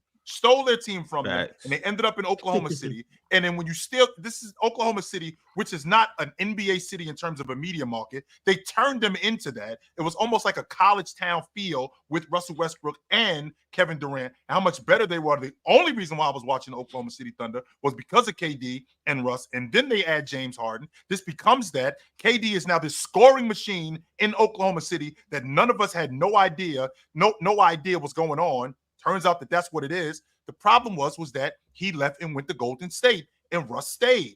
I can't negate what he did when he was in Oklahoma City. A league MVP, led the league in scoring 4 times. He's in the top 5 all time in scoring in Oklahoma City. He's in the top 5 all time in rebounding. I think he's in the top 10 all time in steals in Oklahoma City. So he's definitely their best. He's definitely their best player. The difference is Russ stayed. So if anybody's going to get a statue erected in Oklahoma City, it's going to be Russell Westbrook first. Then it's going to be Kevin Durant. I'd give him one in Golden State. Where does he get his jersey retired? That's like, All does of he those get places? all those places? They got to. Okay, see, all of those places. OKC and Golden State, I'd retire his jersey. Yes, Brooklyn, they got to hang it does up. Brooklyn have to hang it? Hell no. No way. Hell no. No way. Okay. Or not Phoenix neither. Phoenix neither. OKC and Golden State. That's why I'm retiring it. Yeah, they got to hang his jersey up in Golden State. And I know a certain someone who does not like the idea of retiring jerseys. He thinks that it's a farce. I'm for retiring jerseys, and you can't talk about the history of the Golden State Warriors without talking about Kevin Durant. You can't do it. You have to talk about Kevin Durant. That's a fact. That's a fact. Player. He's been the best player on 4 finals teams. 4. How many players in NBA history can you actually say that about? It's arguable. You can even say it about him, but I mean, no, it's not arguable. He was the best player on the OKC Thunder, and he was definitely the best player on the. He wasn't even there. No, he wasn't even there when they got to the finals in 19. That's why I said it's arguable. He contributed to that team. They got to the finals without him. Like, that's why I said it's arguable. Even if you want to say 17 and 18, cool. 2012, no doubt. 19, they won. How many games did he play in 2019? Without him, they played the first round. He got hurt against Houston. In the second round. He got hurt against Houston. And then they won the last game. They beat Houston without him in like the last 1 or 2 games. And then they won the conference finals without him. And he played 11 minutes in the finals. It's very arguable. That's why. You got to concede that then, Penn. If he only played, that's why I'm saying it's arguable. I wasn't even trying to have a Stephen KD debate for sure. Three, you can say it inarguable. I'm not having a Stephen KD conversation. I'm saying he was the last one. He wasn't there, and they made player on the team that made the finals. He is the best. But they made it without his presence. They made it without his presence. I didn't say he's the reason 4 teams got to the finals, Mars. I'm saying he was the best player on. So Penn, are we talking about? So in 12, disingenuous. So in 12, he was the best player on that Oklahoma City team. Is that fair? Far. Okay. Yes. Yeah. So in 17, he's the best player on that Warriors team. I don't think so. I think it's Curry. But anyway, we'll keep going. Wait, but chill. Penn's not just talking about the finals. He's talking about that team. We're talking about that crew. I think Curry. I think that's a whole other kind of worm. 100%. I think Curry was better than KD. I'm fine with just saying 3. Yeah. Cool. I don't think KD was better than Curry. So then in 18 again. So like to Mars' point, we're talking about 17, 18, and 19, and then they get to the finals without him. They get to the playoffs and they go deep into the playoffs with him. Then he gets hurt, and then Curry takes over, and then they go to the NBA finals without him. With them, they probably would have won the NBA championship 3 straight years. Absolutely. I think they beat the Raptors if he had stayed healthy, no doubt about that. But is he their best player? Is KD undisputably their best player? I think Curry was better than him, but that's just me. All right, you know what? Too, I wouldn't even retire his jersey in OKC. Oh my god. No statue, no jersey retirement. Y'all call me spiteful, whatever. I don't care. Hey, KD, bring that. Why did he hurt you? What happened? KD, bring that mess down to OKC. I'm gonna be like, hey, chill. What's your Pin? Yes. Chill. Pin, What's yes. your ex gonna say if you hit her? If I'm the ownership over there, yes, he hurt my feelings, Pin. Yes, I'm spiteful. Yes, 100%. I mean, right after they hurt left, his feelings by forcing him to play with Russell Westbrook. Yeah, well, that hey, possible? be like that. You right? Hey, whatever. Still, I'm still pissed, and I'm still not giving him no retirement jerseys, no statues. Bitter, I'm gonna be like, he wasn't never around here. Hey, come get your shit. Scorned. All right. Hey, if I'm OKC, I am scorned. Okay, I am that scorned ex. Call her and ask her for a statue. Brooklyn. Call her and ask her for a jersey retirement. Phoenix. Call her and ask her to sing your praises. Golden State. Don't come over here asking for nothing. You better call them Longhorns. But Pim, for what he did for Golden State, I want to not Golden State. I'm sorry, for what he did for Oklahoma City as a franchise and taking them where he took them and as far as he took them, I think that's admirable, 100%, and it's commendable. But the fact that he left, not just the fact he left, because he was a free agent. Let's make sure we're clear on that. He didn't demand out. He didn't force his way anywhere. He didn't do any of that. But the fact of how he did it and where he went, sure, and that's the talking point, right? He's soft because he joined a 72-win team. I think so. Here's the thing: I've gotten to know a lot about Kevin Durant. I've known people who've been really close with him, and to understand like the player going right back to Texas, he is like a basketball nerd. Like the biggest basketball nerd. All he does is watch basketball. All he does is think about basketball. That's how he came back from the Achilles tear and how he's so good at it. Because Chill, I'm sure you know, as an athlete, coming back from something like that is not easy. Coming back better at all to become back more efficient, that's crazy. You were hoping that the guy would just maintain. So he's and what he saw in Golden State was not an easy ring.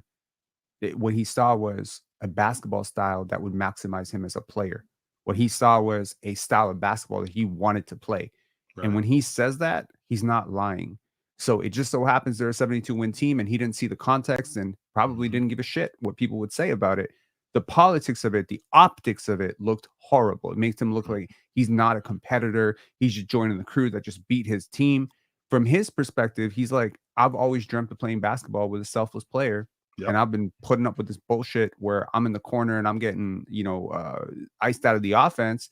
Let me go and I think it's credit to Steph. That he was not getting iced out the offense. Stop. There was plenty of times. Whoa, Ron. Knock it off. Stop it. Knock it off, Ron. There was plenty of times where KD complained about not getting the ball. Okay, he wasn't getting the ball in Golden State too because Clay was shooting his shots. That is not true. No.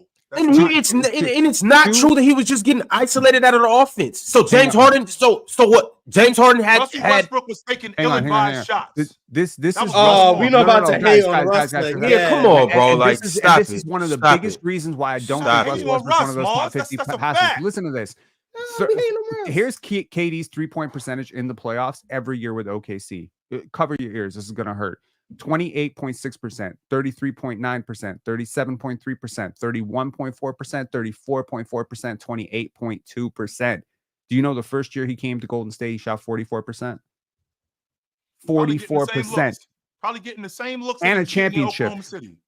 And a championship. Yeah, probably getting the same looks that he was getting. And just so you guys know, they're not the same looks, though. They weren't the same looks. They were way more open. They were off more movement. They were cleaner. It was on a better that's team. The point that I'm making, Pam. Are we seriously debating where he got better looks at? Blame that on Billy Donovan. No, don't blame that on Billy Donovan. Blame it on the fact that he went and joined a 72-win team. Are we like? When you guys do this? Come on. Of course he got better looks at Golden State. Of course he shot better percentages. Of course he was a better defender playing next to Draymond. Did everyone get better looks in Golden State? Was everyone more efficient in Golden State? Everyone? What do you Kevin Durant's going to be.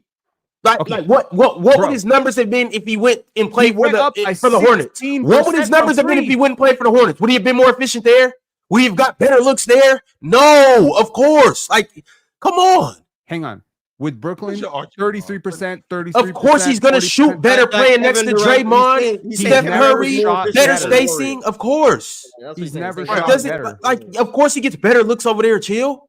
Which is kind of ironic considering those 3 years that he played in Golden State. He averaged the same amount of points he averaged his second year in the league. He averaged about 25 a game. Mm-hmm. Just so you know, he averaged about 25 a game, which is what he averaged in year 2 in Golden State. However, he is getting better looks. So the guys that's hanging on him in Oklahoma City, the 2 and the 3 guys that's hanging on him when he's getting those shots in the corner in the mid-range, those shots that he's getting at the free throw line when he's getting doubled, he's getting those same looks in Golden State with the action being moved. He's just got one guy on him. That's it. Or he's open. So he's still getting those same looks. Yeah, I'm Okay, not, I mean, not it's trying easier to get shoot all- over one guy than 2 guys. I'm not trying to get too 100%. personal about this, but it bothers me when people talk about Kevin Durant because they just recycle the same bullshit ESPN takes. And I'm just trying to say, like, truly, if you love hoops and you hate Kevin Durant, I got to question where you're coming from.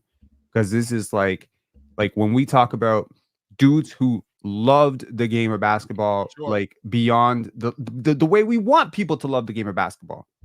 Kobe Bryant, Kevin Durant.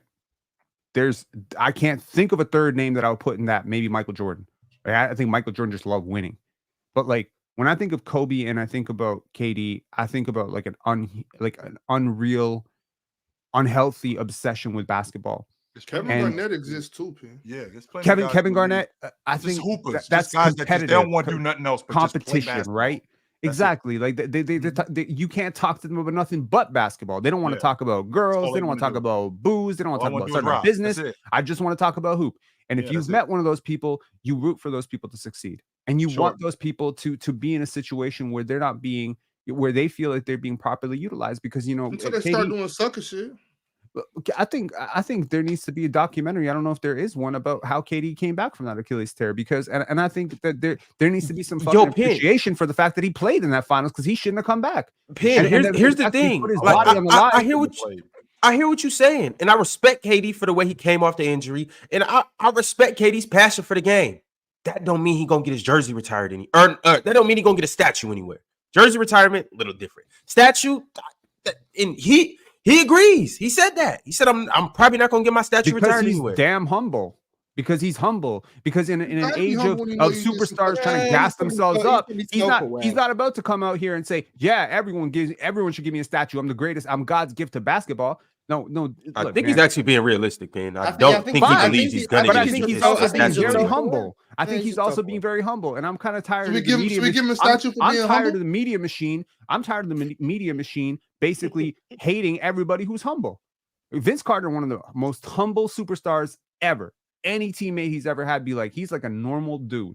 KD's like that too. He's not arrogant. He's not conceited. He's not standoffish. He'll hang with you even if you're the 14th, 15th guy. He'll practice with you. He'll help you if you're a young player. He's just caring about basketball. He's not caring about the pretense and everything around it. He's not really interested in the hype and all that shit.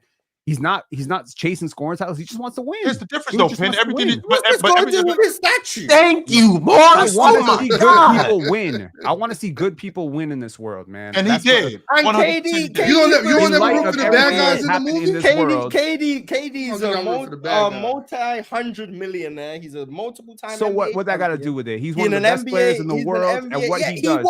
He won. You know what, Mars? He's a multi-hundred millionaire, whatever you said. I guarantee you there's a white dude who made 10 times more money off of him than he made off of them. They both won. That's good business. Fine. Multiple That's winners. economics. I'm tired of That's people good spending his business. money. Yo, Pit, all I'm trying to say is like wherever where's the Team USA practice facility or headquarters, wherever? In Colorado Springs. Well, that's where he needs his jersey retired, and that's where he needs to get a Sure. statue. Right Retire there. that too. Facts. Right next to Melos. I think KD one of the best players ever, and I don't think he's being particularly humble saying he don't think he'll get a statue. I think he's self-aware. I think he knows that typically what it takes to get a statue. And I read off the guys who got statues. It's typically Dwayne Wade, Dwayne Wade, Kobe, Dirk, Elgin Baylor, Shaq, Dominique, Kareem, Jerry West, number 32, John Stockton, Wilt Chamberlain for Philly, Magic for the Lakers, George Mikan for the Lakers, MJ, and those are the guys who got Iverson statues too. outside. Iverson. Yeah, but they got one like outside the practice facility. Right. That's different. Wilt has So one. no, That's what they do there in Philly though. All of them got them. No, And but Wilt has one. And for the record, there isn't a statue of Hakeem Olajuwon outside the arena in Houston, which there should be, by the way. But we good. We saving that for the Jalen Green. George Mikan got one. Right. Yeah. Okay. George Mikan got one for being the OG. I am too. OG big man, right? George Mikan got one. Just off of that, Morris. You cooked this whole conversation with me. No. George Mikan. I was engaged. As you were saying, Penn, George Mikan got one for being the OG big man, right? Sure. He created a play. He was the first of an archetype. Okay. KD deserves one for being the OG stretch big. Duh. Just like, okay, no. I mean, like the OG stretch big who plays defense and does everything. What we're seeing right now, Wemby. He's not a stretch big. He's a tall guard. Exactly. What's Wemby? That's not a stretch big. That's a tall guard. No, I understand what you're saying, but he's the first of his archetype. He's the first of his archetype. He is the first alien that we've seen in the NBA. The first if he's guy. The first alien, he needs to have a statue on Mars. Let's go. that was well put. But I don't know, man. I cannot imagine a player this great not being celebrated. I agree with you though, Penn. I love Kevin Durant for the love he has for basketball. I've always loved that. I can't criticize Kevin Durant's basketball ability. I can't criticize any of that, and I refuse to do it. I won't do that. I'm just you. I mean, you already know what I've said already about the whole Oklahoma City situation, and I think KD's right. When you move around like he's moved around, it's hard to get a statue in a outside the arena. OKC is probably his best hope. If they would have won in 2011, or was that 12? 2012, that probably would have solidified it. You know what I'm saying? I don't know. I can guarantee he won't get it anywhere else. I think OKC's his best chance. And I also want to point this out. I'm not sure about all the humbleness stuff. You remember all the y'all know who I am. Y'all know my work. I don't think, and that's there's nothing wrong with that. I think Kevin Durant's too good at basketball to be as humble as I think you're saying he is. I don't think he's a big egomaniac where he's not going to be in there just talking crazy about how good I am and I'm the GOAT. I'm this. I'm that. But the humble thing from Kevin Durant, like Marcel, I think is more self-awareness. You know? Like, I think it's respect what I do. It's like I put 150 hours into this. Every month, I'm putting up 2,000 shots, and I'm seeing teammates putting up 500 shots, and I know I'm in a dripping sweat before they even get into the gym. You know who I am. I'm KD. I'm the guy who averaged 32 points in the finals. You know who I am. I think that's just the base minimum. He's not saying I'm better than LeBron. I'm better than KD. That's not what humble is. But humble is also having humble is do your work. Do your work. No, keep humble is do your work. Do your work without the accolades. Number one, do your work without the incentives. Number two, but also three, treat people who are beneath you on the pecking order of the team as human beings and not trade chips. And I think he's shown a lot of respect to his teammates. I think every one of his teammates, if they go on record, when he retires, I'll guarantee you when his jersey retirement comes out, just wait for what people say about playing with Kevin Durant when he retires. And Ox, I think what triggered me the most is you said if he does get a statue, you hope it gets vandalized. I think that's what kind of got me. Yeah, he was relax, man. What was it? What was it that KD said? That was harmless, man. Was it like a year or two ago when he was like, "I'm out here with Edmund Sumner. What do you want me to do?" He did call himself a god. That's right. Didn't he say he was the god? I'm a god. He did say some god. He said a lot of things. Like, I don't care if KD's humble or not. Like, I don't know the guy. Like, I don't think you should be humble. If I'm him, you shouldn't. You don't gotta be humble. He better than me. If I was as good as KD, I promise I'm saying I'm the best player ever. But that's besides the point. I just think behind closed doors at all times, Morris, in front of everybody. No, I'm saying it in front of the world. You think Dale glazed KD harder than KD glazed himself? Yeah, behind closed doors. Man, he don't do it on camera. I promise anyone who the best player of all time, me. I'm 100%. Kobe can't get with me. With the cameras off, with the cameras off, Kevin Durant is like, I'll bust Michael Jordan ass. I'm sure he's right. I'll bust Jabbar. Low key, KD give it to MJ. Bust The show would get him all right back. Besides the point, he right. KD bad than me. I know that. I hate broken telephone. I hate how people just come on and just repeat the same bullshit. Here's the exact thing. Nick Wright said, honest question before bed. If KD is a god, what does that make Giannis? And he said, and KD said, a god, just like you are, but you rather be a peasant. He's that's also not what I was talking about. also called Steph Curry's performance godlike. I think he's more seeing it as like we're all God. He's real So humble. do you just Pin? Who's the two players you just mentioned? Curry and Giannis. Hey, I need to ask him how you feel Nick about Wright Evan said Sumner. that. I need to ask him how you feel about On Evan No, special so what if he would have brought up Amen Sumner? Then what? What if he would have brought up Royce O'Neal? You just mentioned Steph Curry and Giannis Antetokounmpo. In the basketball world, those are two gods, along with KD. Lord help me. He just said, just like you are, to Nick Wright. Nick Wright ain't nobody's definition of a And then he god. called him a peasant. But you rather be a peasant. He's trying to So say. he said, but he's he called him a he's like, peasant. you could be I just one. don't think that we can. Hey, calling someone a peasant kinda crazy, man. We're not like we're. That's not humble, are we- calling somebody a peasant, is it? I just don't think that I we think can. Nick Wright is a peasant. I don't think that That we doesn't can make ignore it not it. humble to say, pig. sir. That doesn't make. I think KD might be the best player ever. Like if KD say it, doesn't make him humble. Like even if it's I true. just don't think we can ignore because everything that you said about him, in terms of his competition and being a baller, which he is, he went against that when he got on the Golden State Warriors. And when he did that, how sensitive that was for everybody else, including the Oklahoma City Thunder organization, considering what they were going through and how they were battling with the Golden State Warriors. For him to do that, that really put a stain on his legacy in Oklahoma City. I don't just mean in basketball, but just in Oklahoma City. For him to jump from Oklahoma City onto that Golden State Warriors crew, it really put a stain on his legacy in Oklahoma City. I ain't even talking about in the NBA. We're talking about Kevin Durant getting a statue put outside the arena. For him to jump off that, for them to be in those battles that they were in with that Golden State Warriors team and to have them in the chokehold and to be at the doorstep of winning an NBA championship, for them to be at the doorstep and for you to get off that crew and to get on the crew that we're battling against. It goes back to my original logic, what I told you before. Don't tell me face to face that we can't stand this person. Meanwhile, when you're not around, I'm telling them I'm really with you, which is what he was doing. That's how he ended up on that crew. That's how he ended up being a think traitor. KD ever said he hated Golden State. I think he just played against them. But I mean, if he is going to get a statue, it's in OKC or maybe I think Golden so State. too. I just don't think it's going to be before Russ. That's all. I just don't think KD cares. If I'm being honest, I don't think KD cares if he gets a statue. Mars, I think these guys care more than you think they do. These guys aren't KD. I don't think KD cares about a statue. When you guys talk about these guys not caring, I respect the fact that there's some things that go in one ear and out the other, right? I definitely think that there's some things that go in one ear and out the other that they couldn't care less about. I do believe that. But when you're talking about them as players, when you're talking about their legacy, they 100% listen and they 100% care about that. There's a reason why Shaq still hasn't gotten over the fact that Steve Nash won the league MVP over him. Yeah, but that's Shaq. Shaq ain't KD. Shaq cares. Shaq, like, right. He's your cousin. You can probably speak to him more than anyone. Shaq cares more than most people. Shaq cares what people say about him. And so does Kevin Durant. I don't think KD cares about a statue. Does KD care when people like myself who can't play basketball speak ill of his game? Yes, KD cares. KD does not like non-hoopers speaking on what it takes to be a great basketball player. And you know what? I empathize with KD. You know what? Because if someone built like me was saying one of the best NBA players of all time wasn't good, I'd be mad as hell too. So I empathize with that. But do I think KD cares about him having a statue outside Oklahoma City? No, I think he'll be fine whether or not he gets one or not. Will he be happy if he gets it? Sure. Will he care if he doesn't?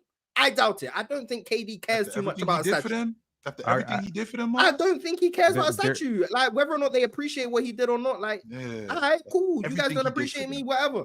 I won an MVP. I got us to the finals. You don't care about that? Whatever. I'll be all right. Like, I'm just gonna say there's a hill where he grew up that he would run, and Wanda Durant would have him, and people be driving past that hill, and he'd be doing hill. I don't know if y'all seen it.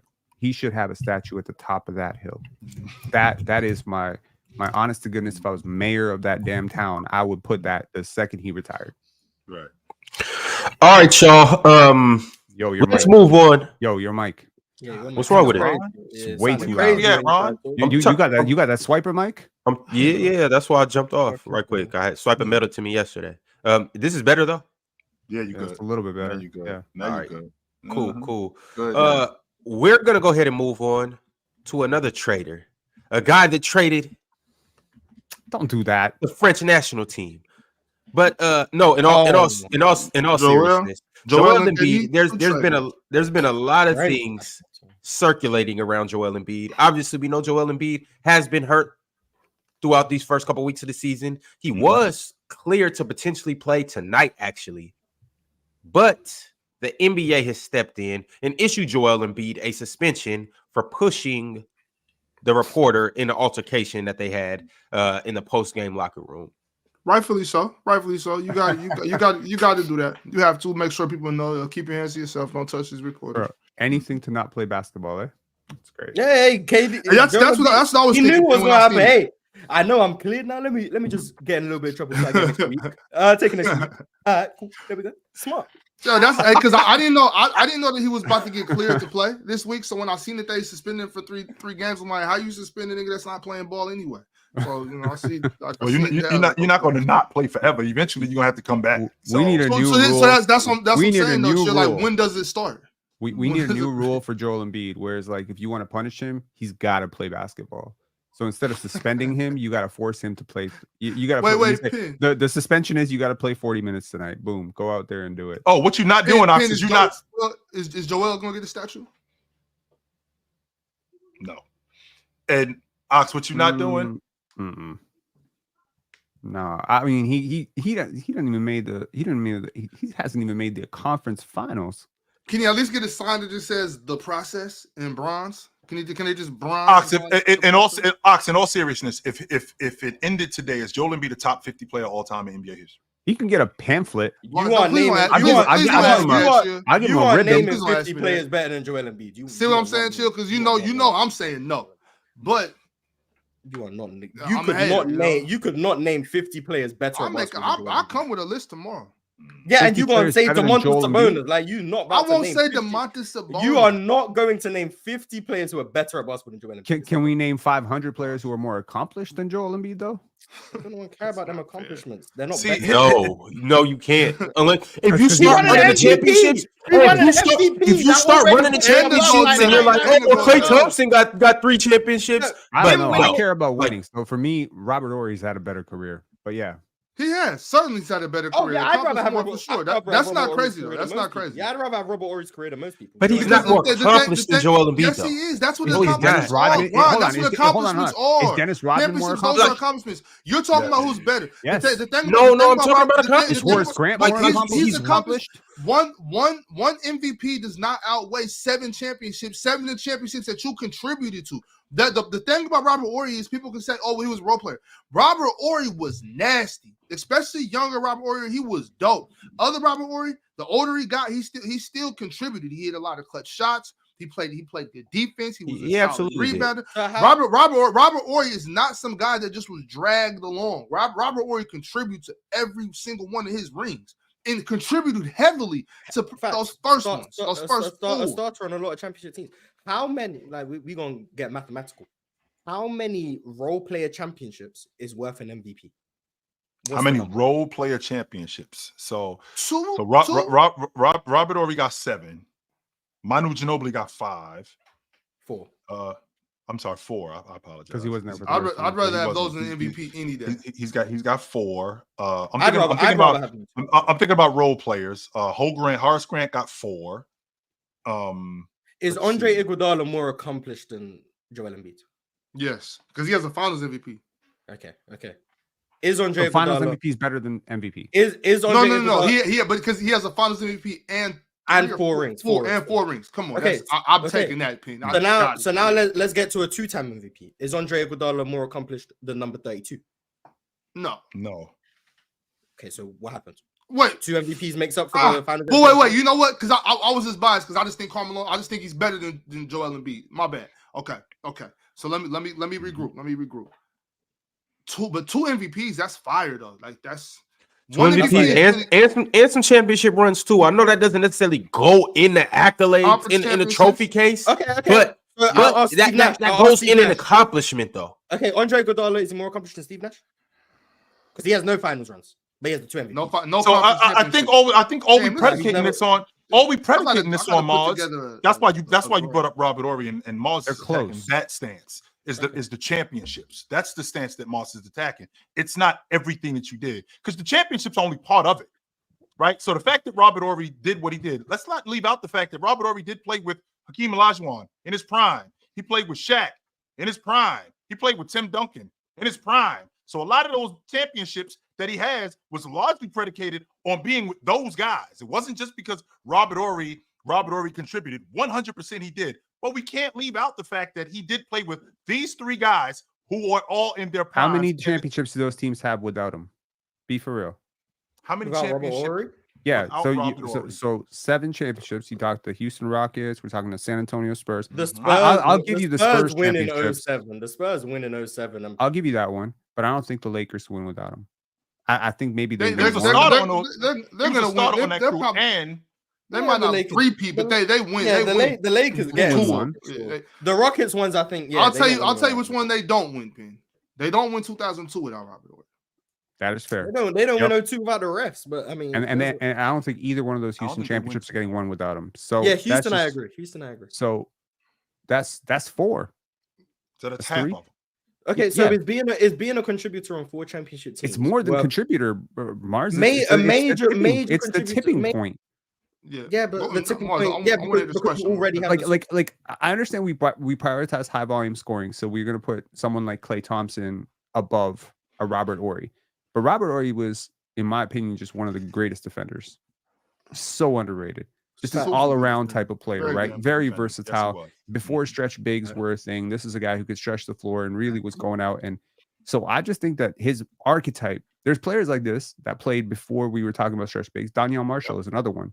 Donyell Marshall is super Donyell underrated. Marshall. When I talk to people, I'm surprised how many people don't even remember Donyell Marshall. Donyell Marshall was great. So there's certain guys that just didn't get prioritized because they maybe didn't play in the biggest market, or they just didn't have the biggest role, or they didn't average 20 points per game. I think Robert Ory is better than people think he is. And I think, if you're going to put his career band for band next to Klay Thompson, I think it's much closer than people think. Quick I think- oh, go ahead. quick ad-lib. Boss, Donyell Marshall is my man. And they used to come to Salt Lake when he played with the Warriors, and they used to play the Jazz all the time. He was great, right? I used to catch Jazz games when he used to play for the Warriors. That was my man, and he would leave me a couple tickets at the door. So that was one of the major. I was there for that. How about that? Donyell was. I was. Bron fans just be hating on him because he was on that 07 Cavs team here. And he Yeah, was I no was help there to for the that. fans, so. But I don't want to get sidetracked because Ox brought up a good point. The idea that Robert Ory being as good a role player that he is, I mean, how much does that would Robert Ory would Joel Embiid take Robert Ory's career over his? If he quit today, if he could switch careers between his and what he did and what Robert Ory did, would he switch careers with those guys? Because you can't have your cake and eat it too. Like Carmelo can't have done what he did throughout the course of his career and be on 7 championship teams too. Nope, that doesn't work that way. So if you had to pick one, which one would it be? I'm taking Robert Ory's career over a lot of these dudes. I'm taking Robert Ory's career over Iverson, over Charles Barkley, over Karl Malone, over Joel Embiid. I'm taking it over a lot of these. I'm taking his career over a couple guys that got 1 or 2 championships. I mean, this would go back to my old take when I said I'm taking Robert Ory's career over most superstars. I remember. I don't know. Ron might be the only one who's around for that, but give me Joel Embiid's career. I mean, I think I'm a 2-time scoring champ. You're just being hard-headed. I'm a 2-time scoring champ. I'm a PD MVP. Would rather be the better player. Hey, I'm a PD MVP. On top of that, Mars, yes, I'm a better player. Hey, I got more motion. On top of that, I got paid more and I played half the time. Give me Joel Embiid's career. Well, it's 2024. Joel Embiid has played 59 games in the That's way playoffs. different. Of course, he got paid more. Embiid, Everybody's getting paid more. Joel Embiid has played 59 games in the playoffs. Robert Ory's played 244. I got paid more and I played half the time. Sounds like quarter of the time. Sounds like I made more money and had to play less. Huh? I mean, he has more That's rebounds. the problem, right? You're supposed to be even on top of that, though, you get my point. Even on top of that, though, he's only in his 8th season though. Yeah, but we're saying Robert Ory won 7 championships. Joel Embiid's in his 8th season. Yeah, he's going to be done. I understand what you're saying, but you're saying if he retired tomorrow. But if he retired tomorrow, Robert Ory has more blocks, Well, we He has can't more say if assists, he retired tomorrow. more Once again, rebounds. like I said, he's only in his 8th More season. rebounds. He's 30 years old. More rebounds? No, they're about the same amount of rebounds. He looks like I he's thought closer that's to what you said, retiring man. than he is. No, my bad. Hold on. Yeah, he does have more rebounds. He has more rebounds, more assists, more steals, more blocks, fewer turnovers. Does He have just more has points? fewer points. Hey, Rob Clears.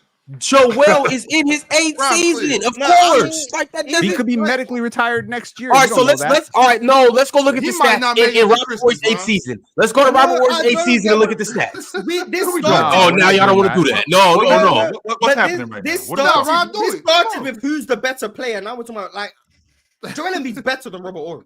Yes. 100% he is. Miles. We're not arguing Huh? that. We're arguing better That's career. what it started from. Not Miles. No, bro.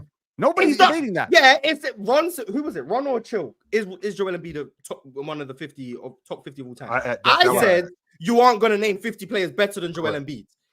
Ox said I'm a hater, so I'm coming with a list. I ain't And say I then was a Penn hater. was like, he might be one of the 50 best, but is he one of the 50 most accomplished? Who cares? No, He's Ben better said than them. 500. Who 500 must have I come. said Yeah, who 500. cares? And we Who brought cares? up Robert You're not going to Horry. find 500. You're not going to find.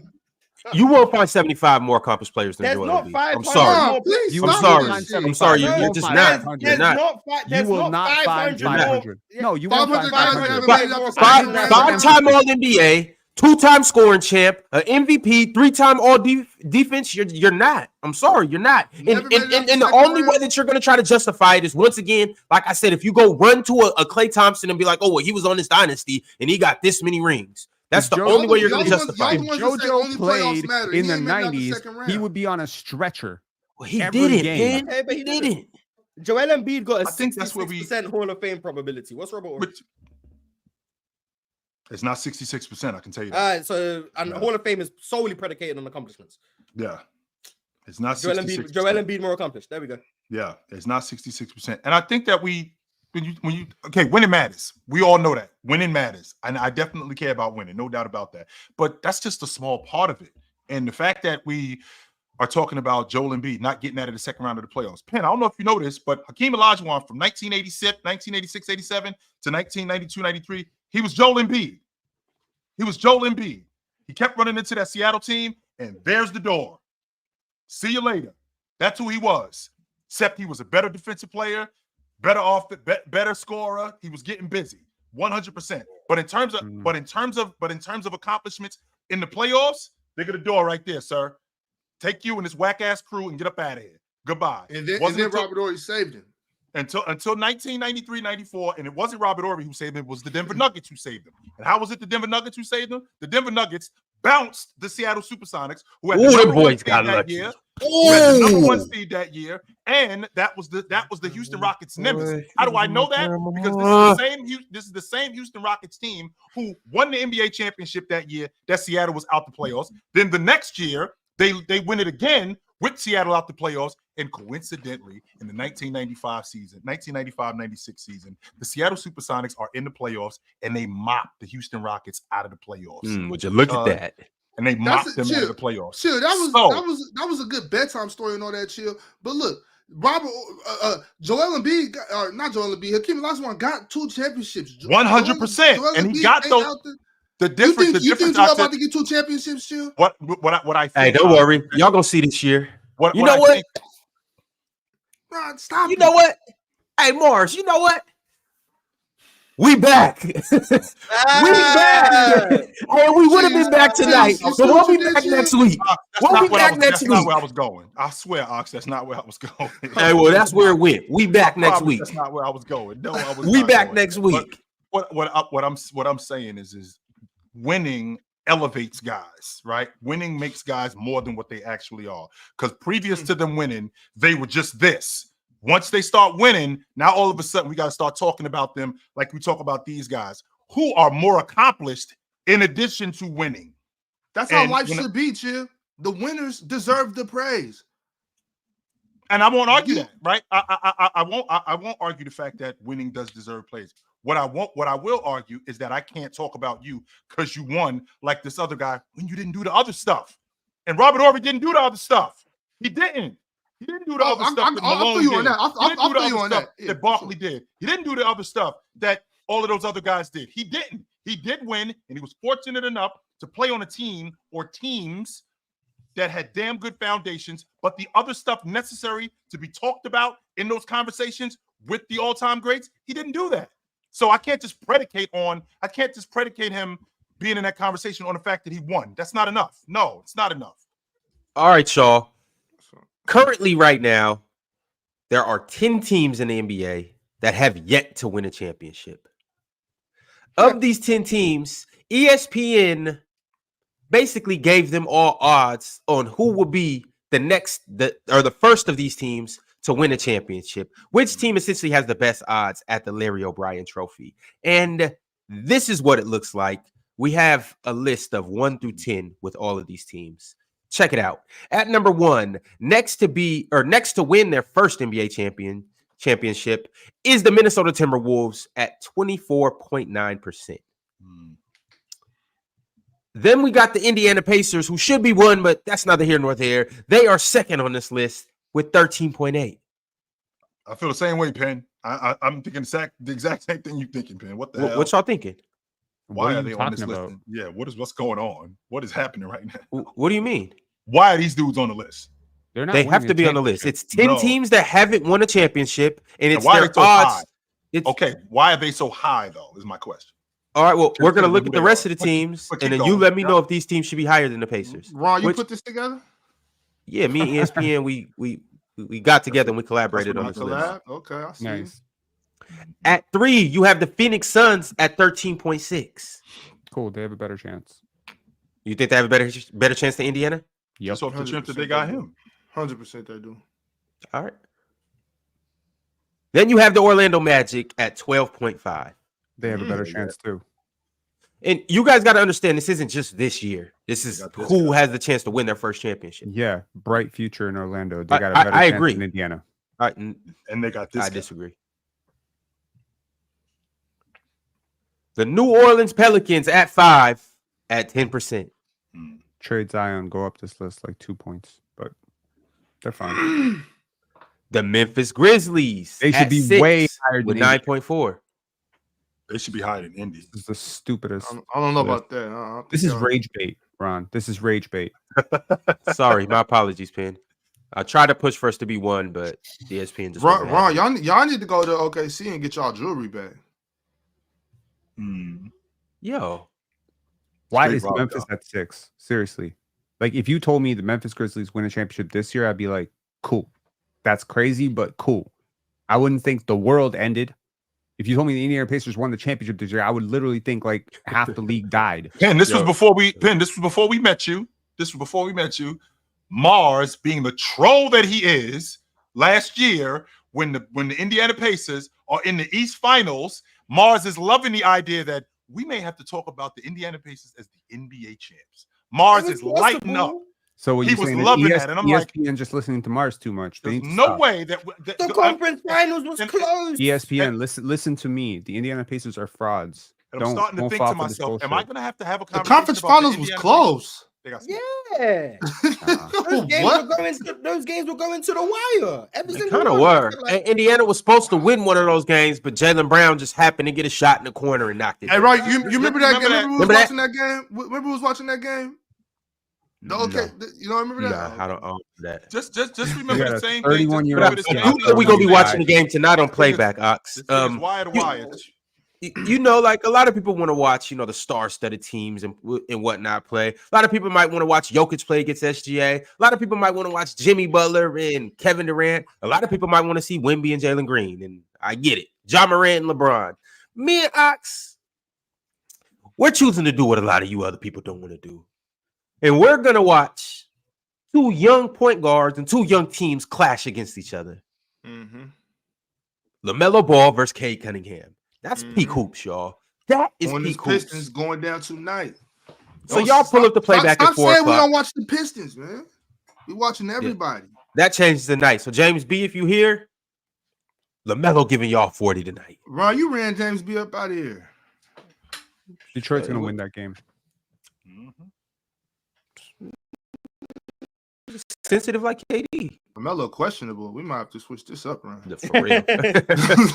For real. Hang on for a second. The Trey Man Hold versus on. Cade Cunningham show.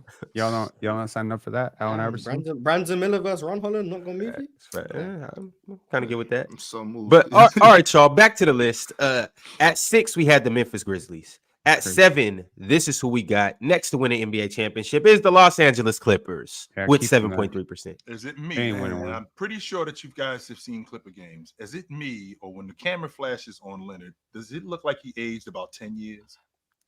Low key. I wasn't gonna say nothing, but Man, I just however want to make old sure I he ain't is, bugging out. when Kawhi come back, we go into the finals. I'm telling y'all right now, and I'm standing on it. I would not be surprised when Leonard retires. I would not be surprised if we never saw him again. That would not surprise me. Lord, We're gonna see him when he get that statue in Toronto. he's not getting a statue in Facts. Toronto. Facts. 1 Facts. year. hey, now he has a case to get a statue in 2 different places, and his jersey Facts. retired in 2 different places. He ain't Hey, getting his, he's these not San getting his- Antonio. They already they gave did- his they already they gave his did number do it in 2 the out. polls. It's not happening. They did. I mean, Let's okay, get that statue in San Jonathan Lobo.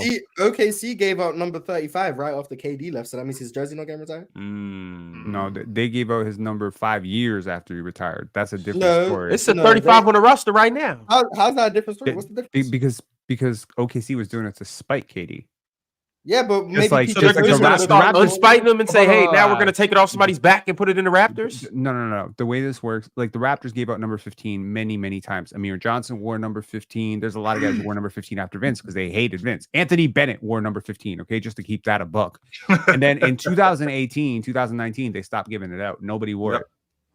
And that's when you know. So I'm just saying, like after KD left, things were really salty in OKC. So the they Raptors probably are gave out going to his stuff. retire Kawhi's number.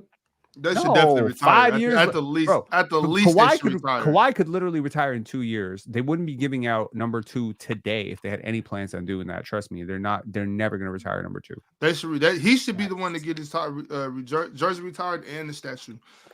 Well, They I don't know. retired Vince jersey. He ain't win no ring. So what? But he led the league in VORP in 2001.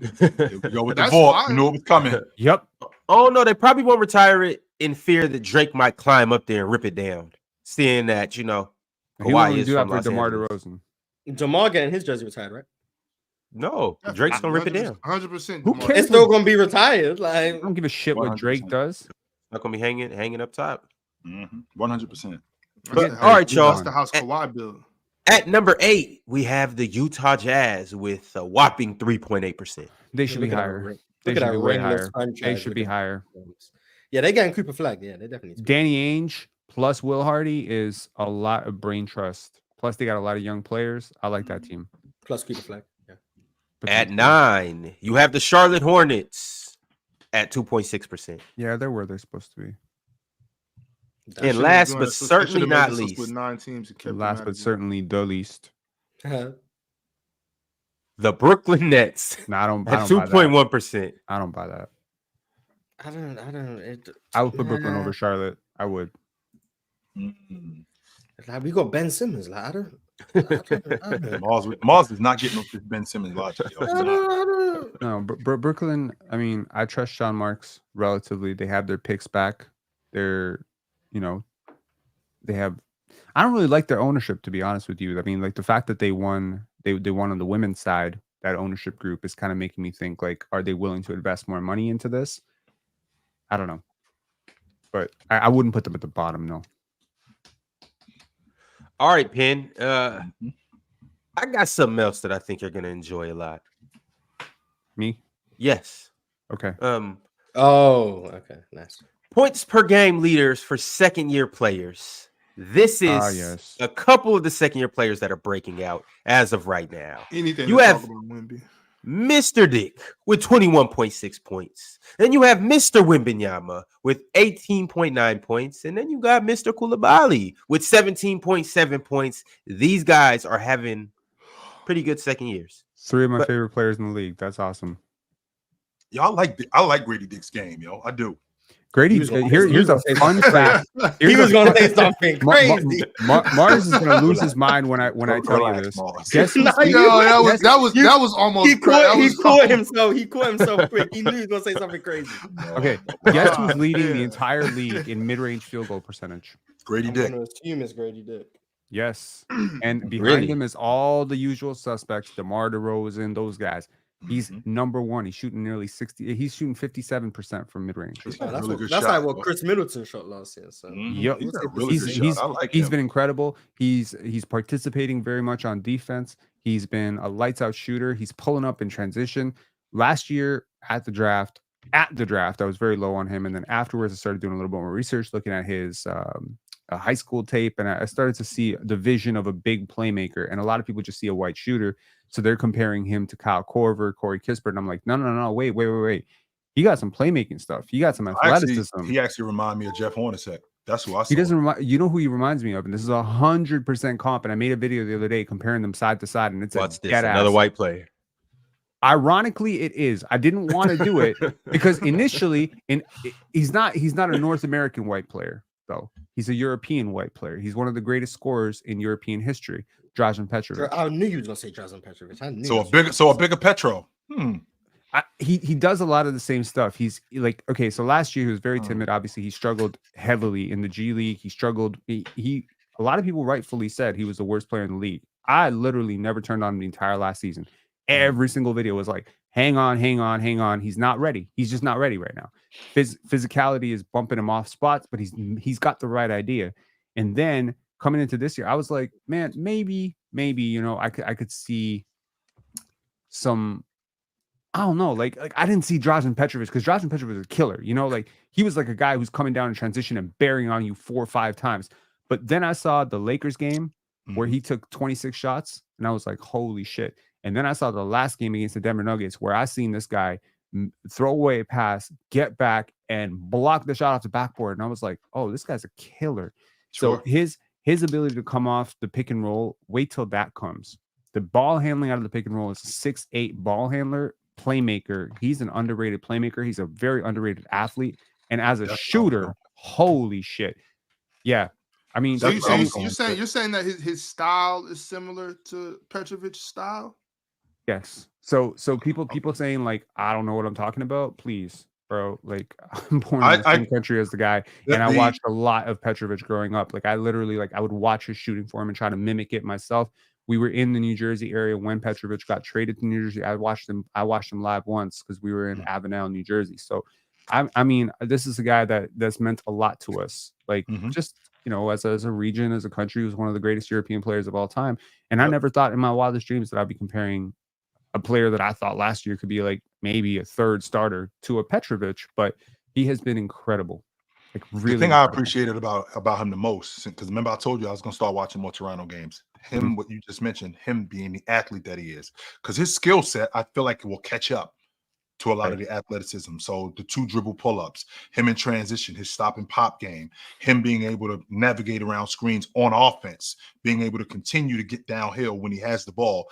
I like that about him more than anything. Now, his understanding of the game, I expect guys to struggle early, if I'm being honest with you. Even though this is a young league, I expect guys to struggle early. In fact, that he went down to the G League, immediately the consensus is, oh, he's a bust. Immediately the consensus is he's not very good. When I don't think teams, if I'm being honest with you, since I'm being honest with you guys, I don't think teams use the G League as much as they should. Teams should use the G League a lot more than they should, sending guys down there, whether it's just for reps, whether it's just to get sharper.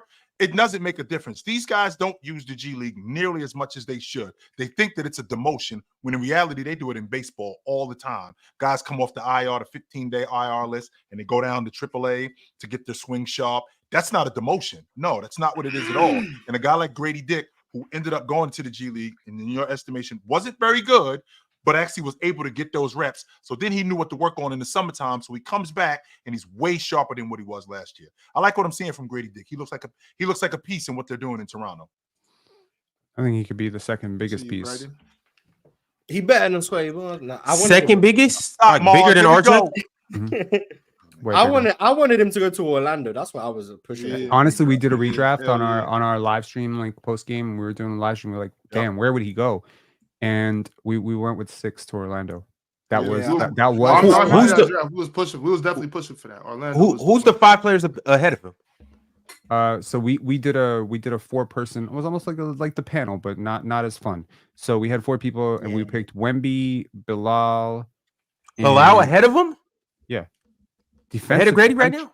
Wait, no. Carry on. Okay, Mars, you might want to close your ears because Amen did There's not. no way. Amen There's- got pushed. I'm sorry.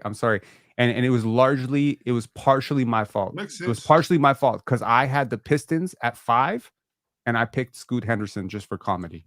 I'm sorry. I had to do it. You would have took him in, but you would have took him in. No. It's possible. I don't know. Where we end up. You're I think taking we- Scoot over him in? No, obviously not. No, that But- was trolling. That was just a troll. No, I get that. So when you say you're not taking him in, who No, are you he's saying taking he right would have now? considered someone else. Who? If I'm That's not what I'm asking. mistaken, it broke down like this. It broke down Wemby number 1, then it was Wemby, then was it Brandon Miller, Bilal Coulibaly, and then Derek Lively. Like that was the 4, and then 5. I was gonna take Amen, but then I took Scoot Henderson for fun. So you're taking him in over Gradey. Would I take Amen over? So that's Yeah. the thing. Like it really does depend. But it's close. It's close. I know, Mars. You lose Mars, is it men better than Gradey and Mars? You gotta watch. Men's better than everyone in this draft except Wemby. You gotta watch it. He better than Brandon Miller? I see the You think he's potential, better than Mars. Brandon Miller? But Derek Was Lively? Brandon Miller in the draft? Yes. Oh, Mars, And yes, Mars, when you're not physically developed, like when you physically weak, like Wemby and Gradey, like those are 2 of the guys that need the furthest to go. Jordan Hawkins to some extent as well. It's kind of skinny, right? When these guys actually get stronger, the advantage is going to get so much deeper. With Amen, I'm not sure like how much stronger you're expecting him to get because he's already NBA ready physically, right? Yeah. Him and Asar, like that's a different story. So there's a projection of upside, but the way I'm seeing Gradey beat his man to the spots, and the way I'm seeing him get to the spots, and the same goddamn spots every single time, they can't do jack shit. I'm curious to see what will happen when he's playing with better players because his shots are about to get a lot easier because he's been doing this without Scotty, and without Emmanuel Quickly, and without Bruce Brown, and without Kelly I Olynyk. forgot about Emmanuel quickly. Yeah, he's a. But he's also been. But in fairness to the opening thing, he's also been doing this against some pretty ass perimeter defenders. He did this against LaMelo Ball. He did this against Malik Monk. He did this against Malik's not a good defender. Let's be real. I know. Okay. Malik, D'Angelo Russell, and LaMelo Ball. That is like not good defensively. So let's see what he does when he faces when he plays the men. good Yeah, defense. when he goes against the men. Yo, Yeah, shout out to him. Mars, so you think Amen's better today, or you think he will be better? I think he's better today, yesterday, 4 weeks ago, 6 weeks from now. He's better. Okay. He's better. I think people have a heavy, and I'm not saying Penn, I'm talking about the Brandon Miller stuff. People have a heavy preference towards scorers, and Amen Thompson isn't a scorer. So the guy who averages 17 and shoots the ball well is going to be seen as the better player than the guy who averages 11 or whatever Amen averages. But when that guy averages 11 points and is one of the best cutters in the league, one of the best passers out of that draft, the best athlete in that draft, and the best perimeter defender in that draft, I think he still provides more value on the court than the guy who can score an inefficient 17. But that's just me. I mean, Mars, you know where we live, though, Mars? Super efficient 20. I'm talking about Brandon Miller.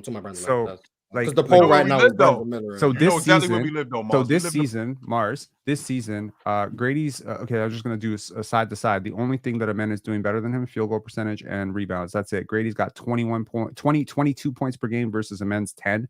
He's doing 2.3 assists versus Amen's 1.9. He's got 1.4 steals versus Amen's 0.6. He's got 0.6 blocks to Amen's 0.3. He's shooting better from the 3-point line. He's shooting 38% from 3, and Amen's shooting 22%. He's shooting 93% from the free throw line, and Amen's shooting 76.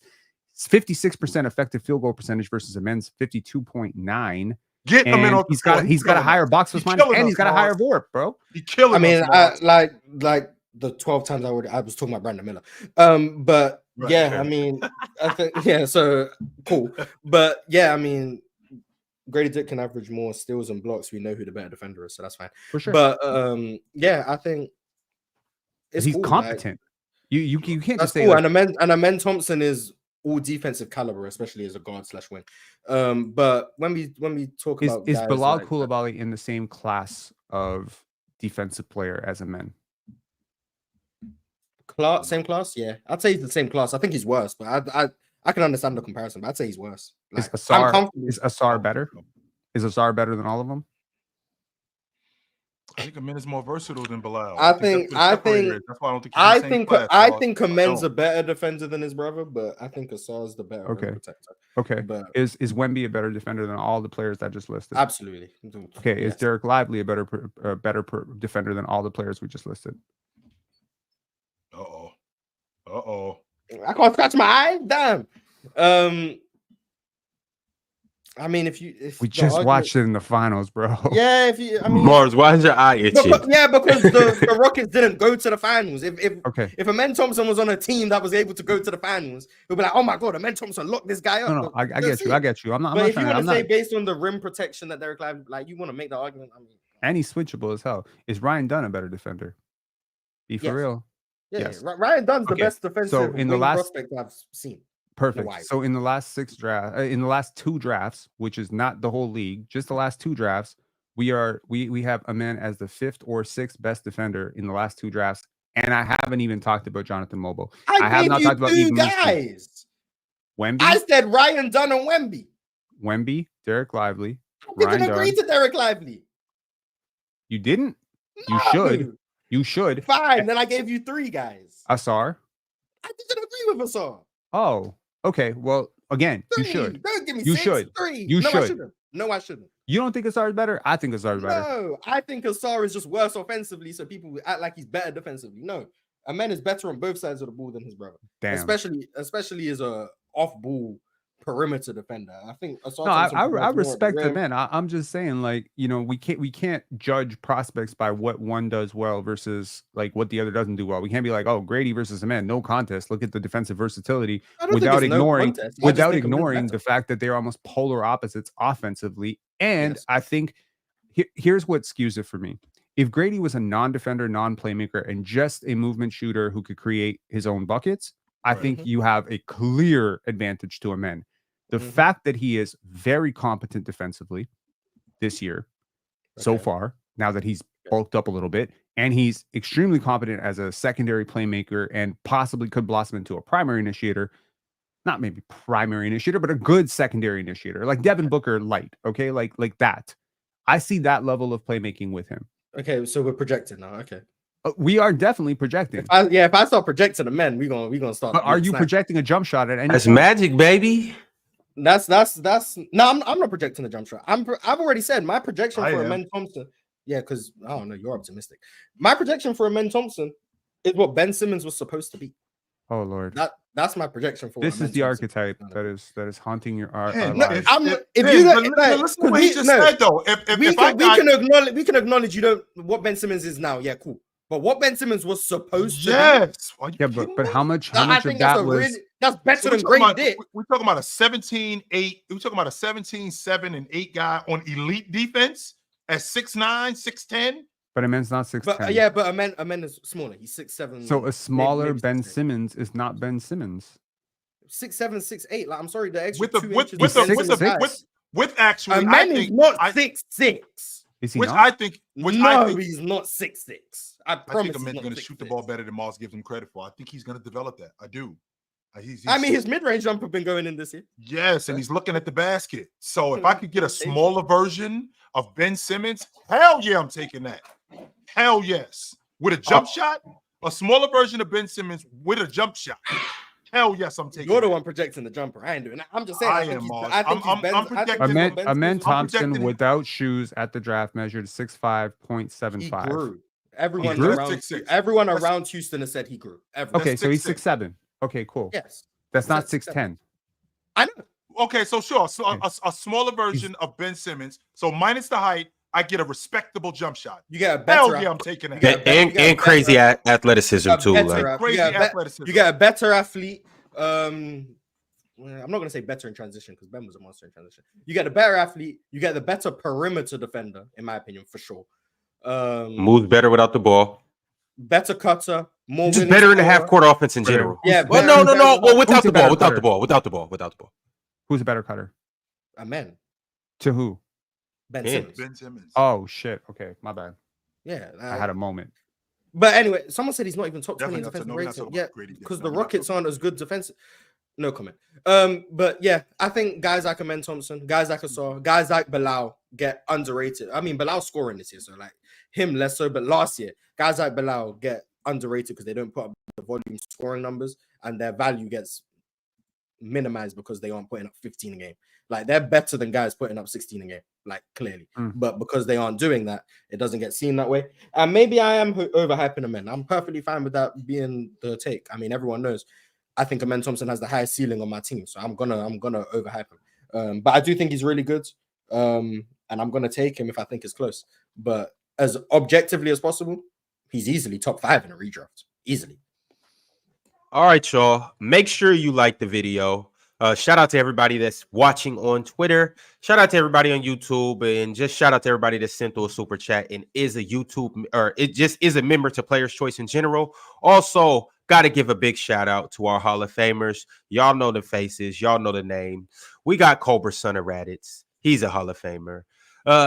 We got Multi Kenny. We got Hunting Gilgores, and we have KT. I'm looking forward to one of you guys pulling up for Hall of Fame this Friday. If not, hopefully you pull up next Friday. In honor of college basketball starting up, I'm going to go ahead and put this on the screen, and we're going to look at some of the fathers or NBA fathers that have sons now in the college basketball ranks. And then I got to ask each of you guys, who are you most looking forward to checking out in college this year? But before we get there, here we go, y'all. Some NBA sons that are currently playing in the NCAA. Here we go, y'all. You got Stephon Marbury II, who's playing for Cal. I think he's a freshman, just joined as a walk-on. Shout out to young Marbury. Hope it doesn't get too cold in Berkeley. He doesn't leave young Stojakovic stranded.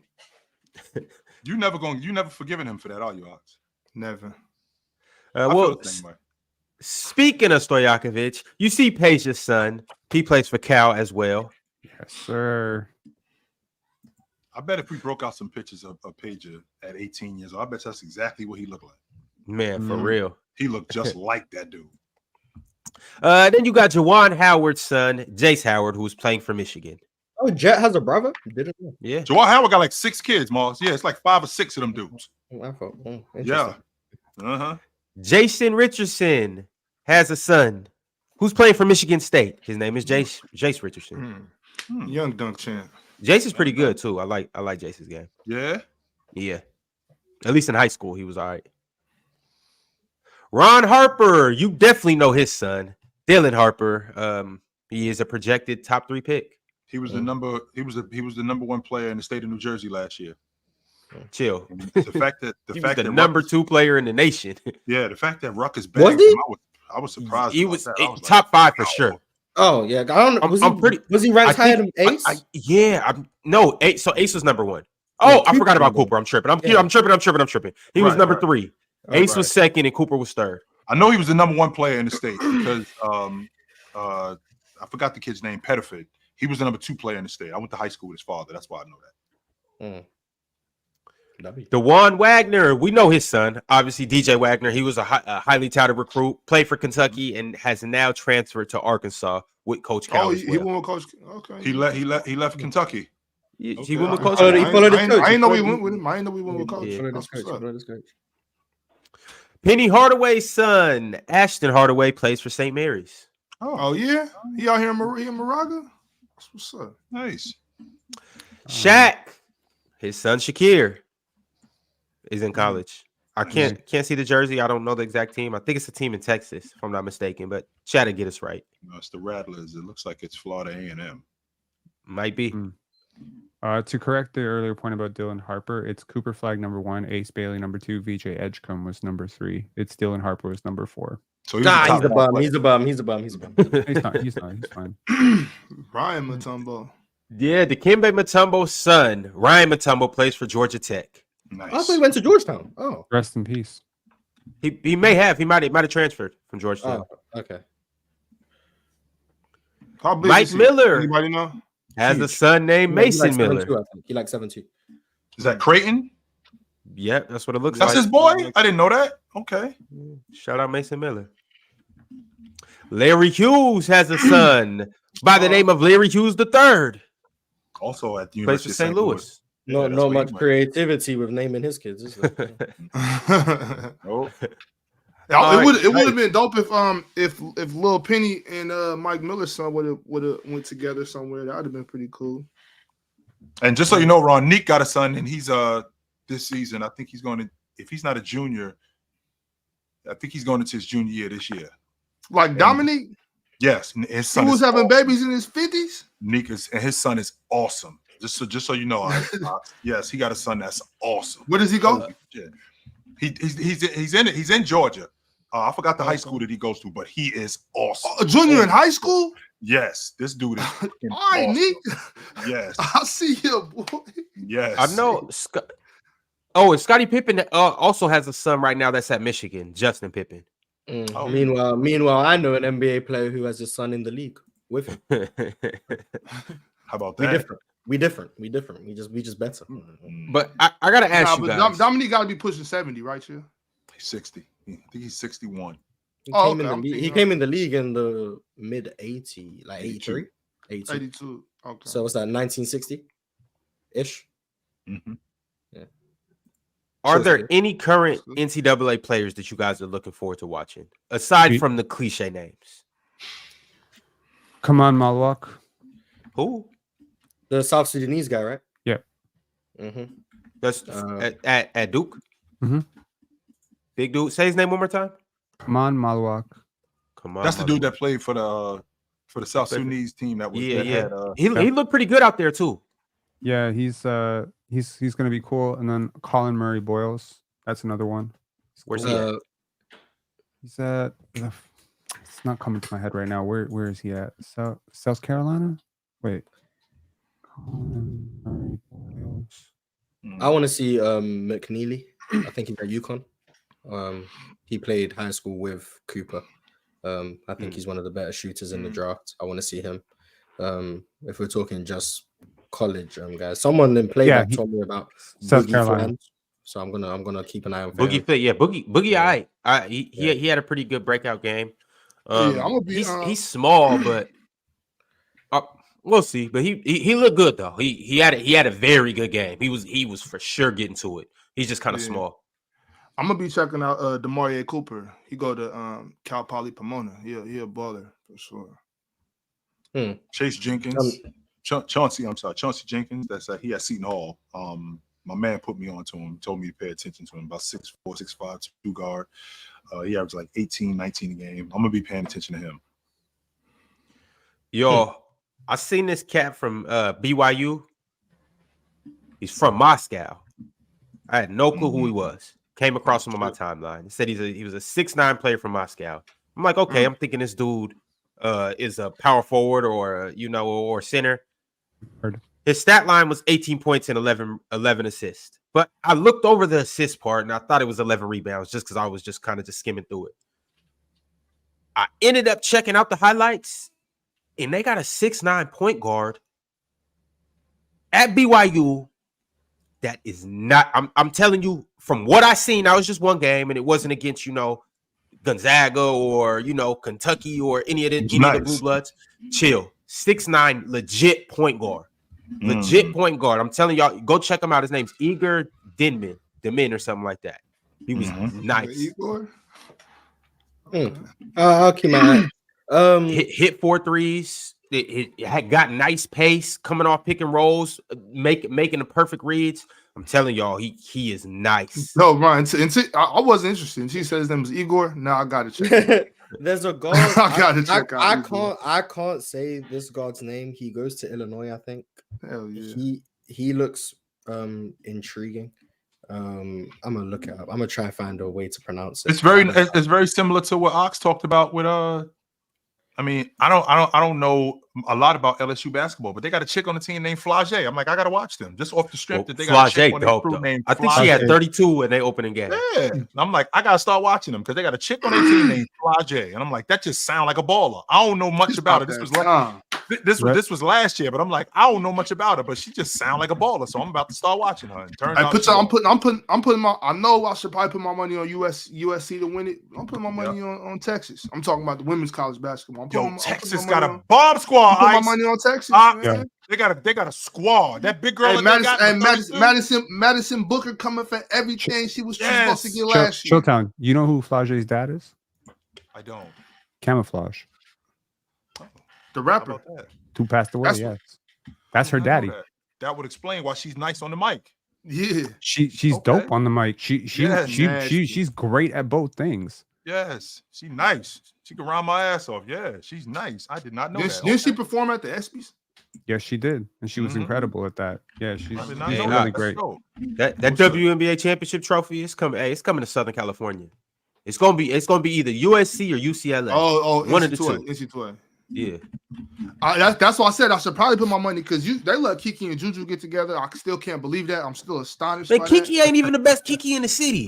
All right, whatever. You better put some respect on Kiki Wright's name. Here we go. Okay. I'm talking about Kiki. I'm talking about Kiki and Juju right now. And I'm talking about Kiki in bets. Put your money on Texas Longhorns. Madison Booker is coming for everything she was supposed to get last year. I'm just saying. All right, y'all. We got some super chats, so let's go ahead and get through them. David Mujanaya said, "What happened to what happened to touch change, Ron? The touch change? I don't know what that means. Oh, yeah, I don't know what touch change is, David." And then David sent through another super chat, and he said, "L. Ron for not changing topic." L. Ron. I think he meant topic L. change, Ron. not touch change. Topic change. He said touch change. I can only read what he said. Topic. He just can't type. Hell. Mad Max Sports Talk said same shit Ox said last season. How'd that go? Talking about the Suns. I don't know how it went. That was last season. It's new. It's a whole new year. Obscured what you went about last season for?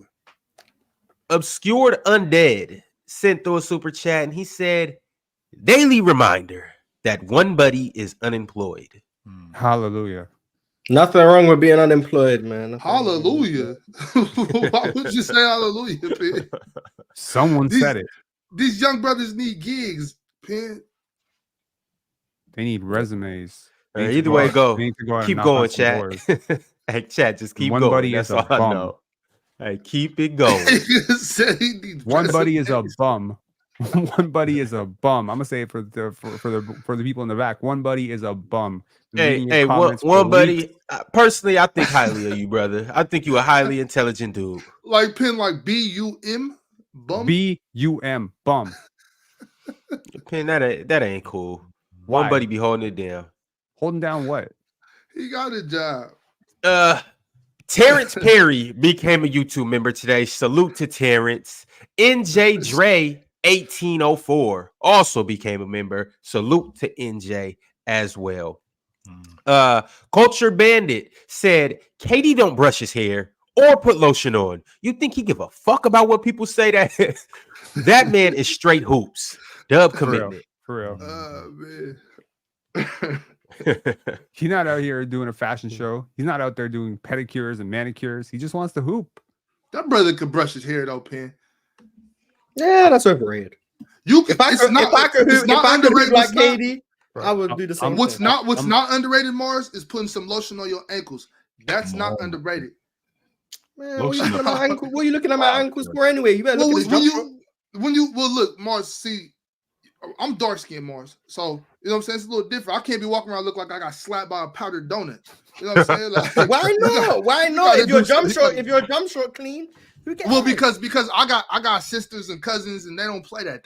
My girl cousins, my sisters, they own you. So you got to get a little lotion in between here, Mars. Get your elbows, get your kneecap. Make sure you get right here, your ankles right there. You know what I'm saying? When I was younger, I was trying to watch all that stuff. I'm trying to like check my hair in the mirror, trying to see everything's right in place, and trying to. As I grew older, I got 4 pairs of hoodies. I got 2 of the same. That's all. That's all. Like I don't like 17 shirts. They all look the damn same. I'm taking that Steve Jobs playbook. So the less of the shit you care about. Yeah, I didn't have to get to your age to come to that conclusion. For the record, this right here. Yeah, This is a very quick no. This is the same Blake Griffin who they showed his retirement jersey to get him to sign back, and they immediately traded him. No, they're not building a statue of him. I give DeAndre Jordan a statue though. They're not erecting a statue of Blake Griffin outside there. They're not happening. Nope. And for our audio listeners, Dookie Blaylock sent through a super chat. He said, does CP and Blake get a statue in Inglewood? And Chill basically said, hell no. Not if Elton Brand don't got one. Tay with the super chat. He said, start bench cut, Maxley, LaMelo, Trey. Start Trey. Maxey, LaMelo. What? Say that again? Start Trey, bench Maxey, cut LaMelo.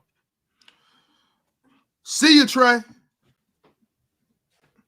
Bye, Maxey. Maxey starting. Bye, Maxey. Maxey starting. LaMelo's off the bench, and we're gonna act like Trey ain't never even show up. We're gonna everything I said about Maxey 10 months ago was being met with disagreement, but now he's getting cut. Interesting. Well, no, he's just not better than LaMelo or Trey. Interesting. LaMelo is legitimately averaging 30 right now on good. It's clearing. It's checking. Ron, just so you know, it's checking out. LaMelo, not LaMelo. I'm sorry, Maxey's fourth in the league in scoring. In LaMelo second. Out with the 30 a game. In LaMelo second. On mild, night and day efficiency. It's night and day efficiency. LaMelo don't play defense. Not a list. Okay. Hey, Chill. Did Trey cut his hair? LaMelo is not second. He's eighth. He was second. No, he was second. He was second. He was averaging 33, and then he just had a game where they got blown out by the Celtics. No, hold on, put context behind it. They got blown out by the Celtics, and he played 24 minutes. But you can't tell me he's second. Then I look and I told you he's Giannis. Told you. And then look though, the game before that he gave the Celtics 30, and then the next game they got blew out. All right, but you can't tell me he's second, then he's eighth. Okay, he was second before that game. My bad. He was second. He's eighth. So let's make sure we get it right. He's eighth. Merry Christmas, Trey. Later, fellas. I'll see y'all tomorrow. See you, Trey. Out. Billy sent through a super chat. He said, Mars, how you learned so much about ball as a youngin? He's not that young. Okay. You're not 15. You got people out here thinking you're 15. And then you're going to be looking like Kawhi in a couple of years. And you have to explain that. Some people think I'm 28. I mean, it is what it is.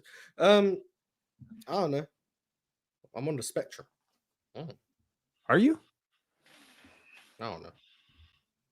All right, y'all. We about to get up out of here. It was a good episode. I will see you guys tomorrow. And we got major things to talk about. We got to get down to the bottom of something. And you'll just have to be here tomorrow to see what we got to get down to the bottom of. But salute to you, Penn. Salute to Mars. Salute to Ox. Salute to Chill. Salute to the chat. Like the video on the way out, and we'll see you soon. All right.